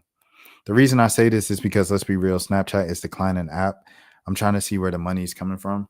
I think Snapchat was using all of their marketing money into the influencers to get it popping again. A lot of guys have agencies that put them on. Oh, yeah, FaZe. Oh, yeah. Oh, you talking about social media in general. Yeah, 100%. 100%. They have managers and stuff like that. But sometimes, a lot of times, like, managers won't even pick you up until you have following. Like I said that with another guy who was signed to a guy named Keith. Shout out to Keith Dorsey out here in Atlanta. But yeah, I don't know. It's an interesting thing. But yes, so anyways, I got off track. It is difficult to stream and to be a social media person if you are it's difficult to do that if you don't have a following. It's difficult to get it off the ground. 100%. But like, I don't know. I like the slow burn because I feel like it's gonna be all worth it. Like I remember all the stuff already. And then plus I'm older now at this point, so I've worked like normal jobs long enough to like be in touch with reality. So I feel like once I pop and I'm like, oh, gazillion dollars and stuff like that, I won't be like, oh man, I had to settle for so and so and da da da. Like, nah, I remember how it was to be normal. I didn't want to say industry plant, but there are some. When you watch Aiden Ross, Neon, Jack Dorsey, and others who have crazy rich families, it makes you think. Aiden got popping off circumstance of like just playing 2K with Bronny. Playing 2K with Bronny is what made him famous. And I do think, see, I don't want to get into that when you talk about people's backgrounds and stuff. But y'all know the Untouchables. That is his family. That is his culture. So Jack Dorsey, he definitely seems like an industry plant because I never watched DuB. He just popped out of nowhere just as this white kid with a lot of money, hanging out with the rappers, buying the rappers to come to his birthday parties and stuff like that. And you know, you seen Lil Baby trying to make fun of him and everything and stuff. But yeah, Neon's father basically owns half of Houston. I didn't know that. But Neon, I'm not gonna lie to you, Neon actually like entertaining. Like he's a funny dude. You know what I'm saying? I feel like you could be a plant, but like you're not gonna stick if you're not funny. Aiden, bro. See, I don't want to diss Aiden because Aiden started it. So I had to say salute to Aiden for starting it and everything like that. Even though I don't rock with him as a person, we just talking about from a pure talent entertaining standpoint. His entertainment at the beginning was like the rainbow jokes, rainbow community jokes and stuff like that. And when he stopped that, it was like a lot of times like Aiden ain't the most like entertaining. I ain't gonna lie to you. Respectfully. And I respect Aiden because he started it. And I seen him and I said, thank you for this. But I would say with Aiden, the E-Dates. E-Dates was an incredible idea and stuff like that. And he does a great job as a host because he started it all. Even some of these OF girls, they're industry plants to me. OF, I could tell you off top. You hear a lot of OF girls talk about, I make 10,000, I make so-and-so. I know some them OF girls, bro. That's like not making, they making like close to what I'm making on YouTube, which ain't that much right now. It's just a couple hundred a month, a few hundred a month. That like, but that's what they. I think that's more girls make that on OnlyFans, like kind of phone money and you know what I'm saying, rent money. They make more of that than the Sophie Rains and them and that. You know what I'm saying? They make more what I make on YouTube. That Sophie Rain girl or whatever. How many followers do those girls have? They probably have like I say like 5 to 10,000 on like Twitter and stuff like that. I don't know how much they have on the actual OF, but I know on Instagram like about 5 to 10,000 on OF. If we're being honest, OF is becoming oversaturated. 100%. But everything's oversaturated with content, bro. Like because everybody because like you guys said, the economy is struggling. So the economy is struggling and everybody else is like, man, the price of bread and eggs just keep going up. And then you see everybody on YouTube like, yeah, I just bought another mansion and another car. You're going to be like, dang, I'm going to get on here be like, comment, subscribe. That Sky Bree girl, she used to live in Pennsylvania. She moved to LA, magically got picked up while working for Target. That doesn't happen in real life. There's definitely like plants in social media. Like you said, especially OF girls, because OF girls probably get swept up by pimps. Like, I don't think you can say that on YouTube. So I probably got yellow mark for that. But you know, OF managers who are like, yeah, I manage these girls, I could blow you up. Because there's people like that in the streaming world too. Ben the Don said he got with a guy who blew up Agent 00 from AMP. And he was like, yeah, I can get you popping on streaming. So Ben the Don went to streaming and you know, he's popping because the dude was just like, all you got to do is stream for this many hours and then I'll do the rest. I'll clip for you and I'll get you popping. That's what he did. OF managers make a ton from what I heard. You got to think, bro, but like I said, bro, it's a lot of OF girls that's not getting paid like how y'all think because it's like they still got regular jobs. Like, you know what I'm saying? A lot of them regular people. I'm just saying like the basic, you know what I'm saying? Now, if you're talking about the girls with hundreds of thousands of followers and stuff like that, yeah, they probably getting some money. They probably getting the money that you think they are. But the OF girls, you know what I'm saying? Do you believe they make 30 to 40 million a year? They say they do. I think it's too many of them saying they make that much for it to not be true. When multiple people say it, it's usually true. If it was just Sophie Rain saying I get that much, then I don't believe it. I can believe a Black China or Nicki Minaj, but not a Sophie Rain. But Sophie Rain is more popping on that platform, you know what I'm saying? And them, you know, like you going based off of like real life fame. It's not about real life fame. It's about who's most popping on OF, and it's like, you know what I'm saying? If people only know you for OF, like, I think you're gonna be more relevant in that world. It's like streaming, right? Streaming has a lot of celebrities, like Ray J streams and stuff like that, right? He been streaming like nonstop for the past 30 days, but who more popping? DDG. DDG is more popping in that world because he is. Is DDG more famous than Ray J? Probably not in the grand scheme of things of a traditional fame, but in the world of Twitch, DDG is miles past Ray J. So what do you think the top 1% make $1 million? 100%. The top 1% on OF probably make $1 million, yeah. But you got to think, it's like 100, 300,000 OF accounts. Like what Nate was saying. Is mad people that tried OF because, you know, once the shutdown happened. No, that's incorrect. Nathan said, he said, Big Nate more popping than DDG. Then let me hold $1 then. I'm talking about. I seen Rampage. Yeah. Rampage Jackson is twitching. Rampage Jackson on Twitch. The former UFC fighter, and it looked embarrassing. He probably in his 50s moving like he in his 20s. The thing is, bro, it's like, I feel like the money on the other side of cringe, bro. Yeah, Rampage Jackson just going around slapping people and then trying to flirt with like girls in the club at the bar. Get it how you live, man. Like, but you just gotta like they say, like, you gotta love it. If you doing it obviously just for money, like Young Miami came on saying chat. Like, if you just doing it just for the money, it ain't gonna do well. But Rampage, he coming up with his own storylines and his own thing. Like, he going to the bars, he talking to the girls, he slapping random dudes. Like, that's something that nobody else was doing. Is original for that space, you know what I'm saying? And he gonna have an audience because of UFC lovers, MMA lovers, and then, you know, yeah, stuff like that. Then Fresh and Fit said they were making no money from the podcast. Fresh and Fit weren't making money despite their followers because their content got demonetized. People kept reporting their channels, so they got demonetized.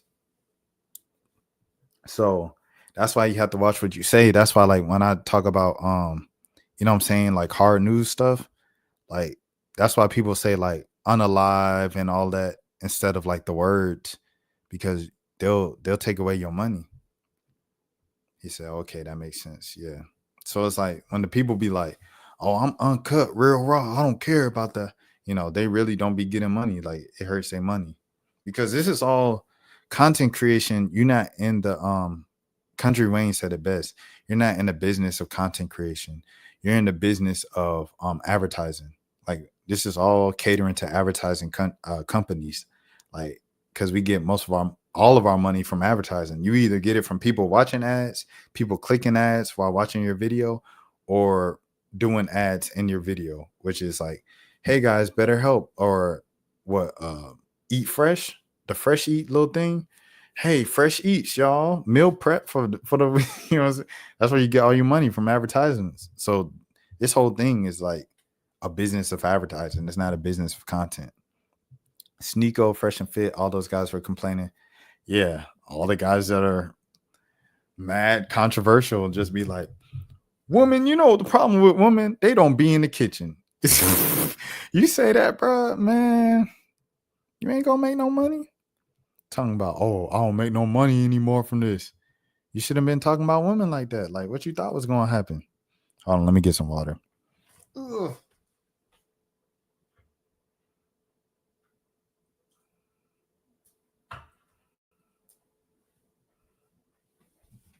But yeah, that's what it is. We talked about the D Savage Playboy Cardi thing. Next up, Jonathan McReynolds. Oh yeah, Jonathan McReynolds. He reacted to an AI version of a story of himself. This is very important. I needed to react to this. Like, I needed to. This is very important. Is it gonna load up? There we go.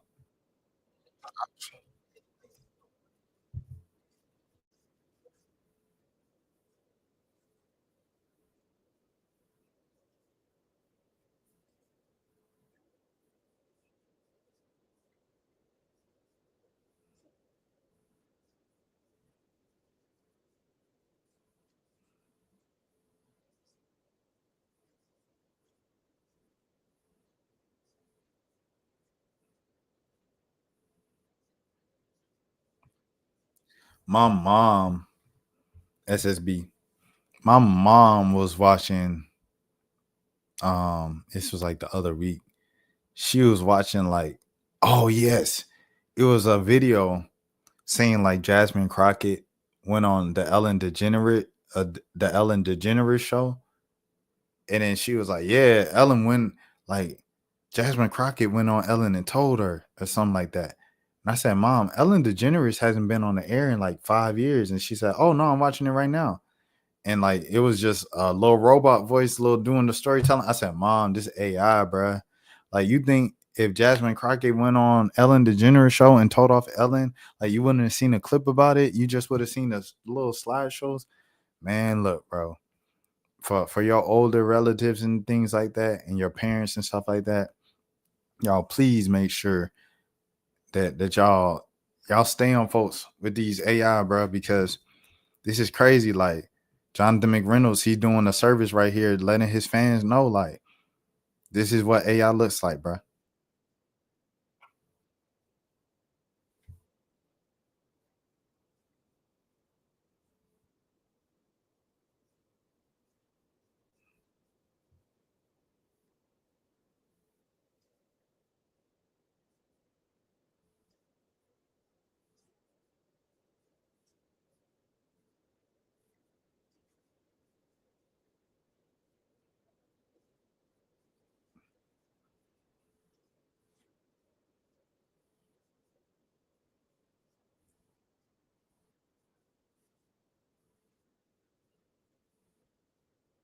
Oh, you can't hear nothing? Dang. I appreciate you, SSB. Nate ain't tell me nothing. He ain't hold me down. Hold on. Let me pull this back up. Here we go. The audio went out from the share screen. That's all that was. One who meant everything to me. He tried to keep it together, but you could see his jaw shaking. You can hear now, right? You say you can't hear Jonathan? Jonathan not saying nothing. He just reacting to it, like showing his face. Oh, he said, I stepped away. My bad. You good, Nate. My I was kind of like just messing with you. Okay, yeah, I'll say y'all can hear. Jonathan not saying nothing. He just like, he like, oh, okay. Oh, he said, yes, now we can hear. His hands trembled as he touched a few piano keys. I thought I'd be strong enough to work through it, to sing through it, but I can't. It's like the music is gone. Kirk Franklin wrote, you don't have to sing to minister, brother. Sometimes silence says the most. Tasha Cobbs Leonard added, we're lifting you up every moment. Take the time you need. We love you beyond the Psalms. But what really changed everything was the name he wrote in the caption. To my brother in spirit and in love, Malcolm. Thank you for being the calm in my storms. I'll carry you in every chord I play from now on. That's when fans started connecting the dots. Who was Malcolm? Some But there it is. That's pretty much the whole Jonathan video. He posted was just like, singer like, DuB. oh, this happened to me. This happened. Really, really, really. And that was the whole thing. And I played it because this is literally like in most of social media now. And I remember with like obviously, you know, we come from the basketball community. Angel Reese, like she dealt with it the most, like of like Angel Reese arrested. Remember the video when she was in the jumpsuit and banned from the NBA, WNBA? Banned. Let me see. Look at this, bro. First of all, look at how many stories got this joint. This is crazy. Look at this AI, bro. Look at this thumbnail. Steroids. Angel Reese banned for life from WNBA steroid injection. Bro, what? I'm innocent. Do they have y'all remember the one? I remember the one where she was in the prison outfit, bro. She was in the little orange jumpsuit. Y'all remember that one? Like just crazy stuff, bro. Like, let me see. In jail and prison. See, look at this, bro. This is still up here. Angel Reese sued by Chicago side after steroid use and suspension. Like, this is like all them videos, bro. I think in the future, we could have AI replacing marketing 100%. Like, what the F was that? They do the same thing with Kaylin, 100%. People really believe it. That's what's sad. Also, going back to the OF convo, AI is going to replace some of those girls, in my opinion. 100%. You're going to have AI OF girls. They're going to be like paying for, no, it's already happening. Some girls would like, they have a following, like YouTube or something like that. They'll do like they'll sell like AI generated, you know what I'm saying, crazy pics, you know what I'm saying, of like themselves. It'd be like, oh, you put in an AI generated B and this and that. And one of the girls, she said she did it because people were already doing it on like Reddit and stuff like that. So she said, oh, I want to make some money off this. So she's selling an AI generated version of explicit pictures of herself. Crazy. It's crazy, bro. This AI stuff is crazy, dog. Like, but Facebook, if you go on Facebook, dog, Facebook is literally like all now. It's just a bunch of AI photos. And like people be sharing it and be like, great job, Shador Sanders, for giving $100,000 to this homeless person in Boulder, Colorado. Like, it's crazy, dog. It's crazy to me. It's crazy to me. Next thing next, there's a new Tyler the Creator feature out, and I just want to read it. So y'all keep just chatting in the chat. I'll get back to it or whatever in between time, in the meantime. But this is my last thing I had up for today. 3-hour stream, man. W stream, WSSB, W Malik for stopping by, showing some love. W Big Nate, as always, my dog. SSB really got to turn. I ain't gonna hold you. You got to turn today. You got to turn today. I ain't gonna hold you. This is from The Cut. This is written by Chinya Rodriguez. All right, cool beans. And the titles: Tyler Creator doesn't want you to look dusty. Dusty. Everybody go. Shout out to Lionel. Shout out to the Bears. Shout out to Iowa Debris. Iowa Debris, man. If you ever come across this channel, big fan. You know what I mean? If you know, you know. The contact is literally in the description. You know what I'm saying? I mean, I have no kids. I have a job. You know what I'm saying? Think about it. Few collaborations seem as natural as the pairing of Tyler the Creator and Converse. The artist has an eye for design, and his sense for style is innate. It works. I just want to make some stuff like I like, and then we get it made, he says with a laugh over Zoom. Throughout their ongoing collaboration, Tyler, along with his brands Golf LaFleur and Golfwing, has redesigned the Chuck 70 and the One Star in his signature twist. This time around, he dug into the Converse archives to revive the Not One, the brand's take on a boat shoe, and the 1908 Jogger, a retro running shoe, in 3 new colorways. I didn't want to reinvent the wheel or get too crazy. Hold on, I got to see if I can still see the chat. He said, a friendly reminder that WNBA basketball officially rules the summer. Oh, 100%. 100%. Well, now the NBA is over now, so it's like it's all WNBA now. All WNBA now. But because it's an everyday shoe. Oh, so these are the look at this. Here's a Not One. Here's the 1908 joggers. Since you said these are made to be worn with everything.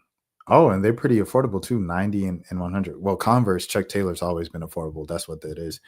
Since you made these to be worn with everything, do you have a go-to outfit? He said, I don't think they're made to be worn with everything because they would be terrible. If someone made the Not Ones with basketball shorts, they would look dusty.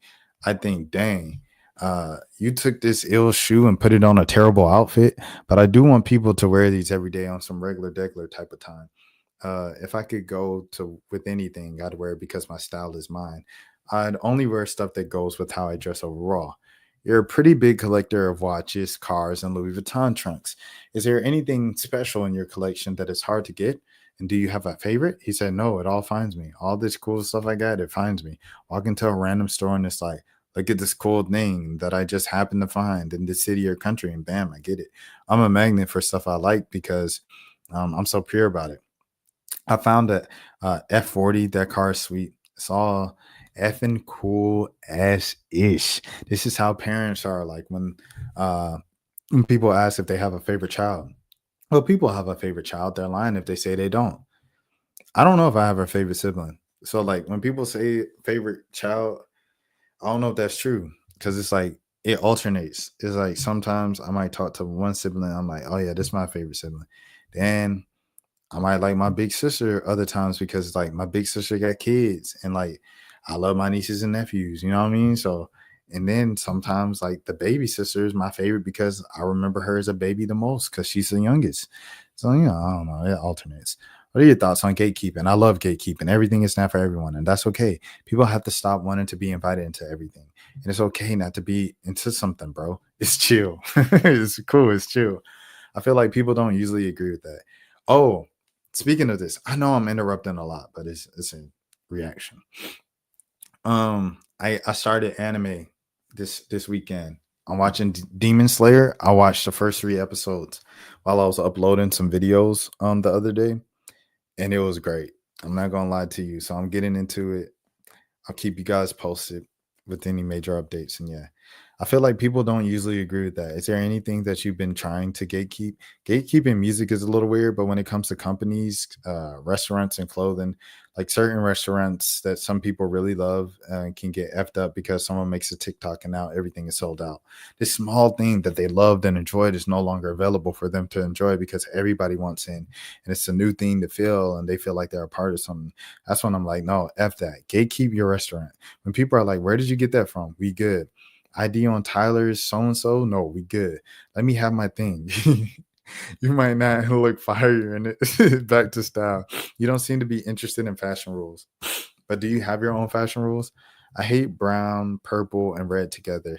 It makes my body itch. The only time I think it's work was on Drew Hill's first album cover. Outside of that, purple, red, and brown together is effing disgusting. To me, what you want. But that's not a rule. That's just me hating that colorway. But I let people do what they love. I hate when women wear boots with shorts, that tall, long boots with the shorts. There's something so dusty about that to me, that Coachella look. That is a Coachella look. I can't agree with you there because I've worn that before. I wore that like a week ago. I want people to do what they're going to do. That proportion just seems crazy to me. But what I'm saying is not law, dude. There's probably some ish I wear that people hate, and that's okay. I love individualism so much. There are people who hate how I dress, but I don't think, but I don't ever want them. I don't ever want to look like them because they're dusty to me. So what they say does not matter, and I'm happy they have their opinion. You've talked about wanting to ban podcasts. Are there any you listen to? I think we give a lot of people who aren't smart and just want attention platforms to be loud and incorrect, and other stupid people follow them. Where are the people with skills? We need electricians. We need more drummers, painters, teachers. Everybody with a mic is crazy. I just think that stuff is gross. Deontay Cal is sick. The cutting room floor is sick. Those are 2 podcasts that are in the right direction. Where do you get the best cultural recommendations from? I just discover stuff on my own. Everything is dead. Yo, Deontay Cal, bro. Deontay Cal just got the Tyler Creator cosign. That's fire. I just discovered stuff on my own. Everything is dead. You know what happened? Everyone wanted to be, and I think Tyler followed my page for a little while. I also think that. So like, salute to Tyler, bro. Everyone wanted to be everything. Used to go on a website that was specifically about this type of music, and now they're posting about shoes. Nothing is specific anymore. It's like, dang, I followed this page because you posted the illest Italian cars, and now they're talking about so-and-so's new country song. We don't need everything to be multimedia. Be specific so we can go there. Everything wants to be everything, and everyone wants to be a part of everything. I don't want to comment on stuff that I'm not into. It's not my style, so I don't even pay attention to it. Which 5 celebrities are you hosting? Here's the thing about that. This is the most multimedia dude ever. And a lot of things are like, a lot of people are hypocrites about something. But he's like the most multimedia dude. Like, he does perfumes with Goff LaFleur. He does the nail polish with Goff. He does the fashion. He also does the music. He does production, and he does hip hop. But he also writes the little things for the orchestras and stuff like that. Like, composes, and what I'm saying, he does so many different things. So for him to have a problem with people covering multiple different things, I'm saying this just as a person who covers everything from basketball to the politics and the entertainment stuff. I do it because I don't want to be bored. I want this to be fun forever.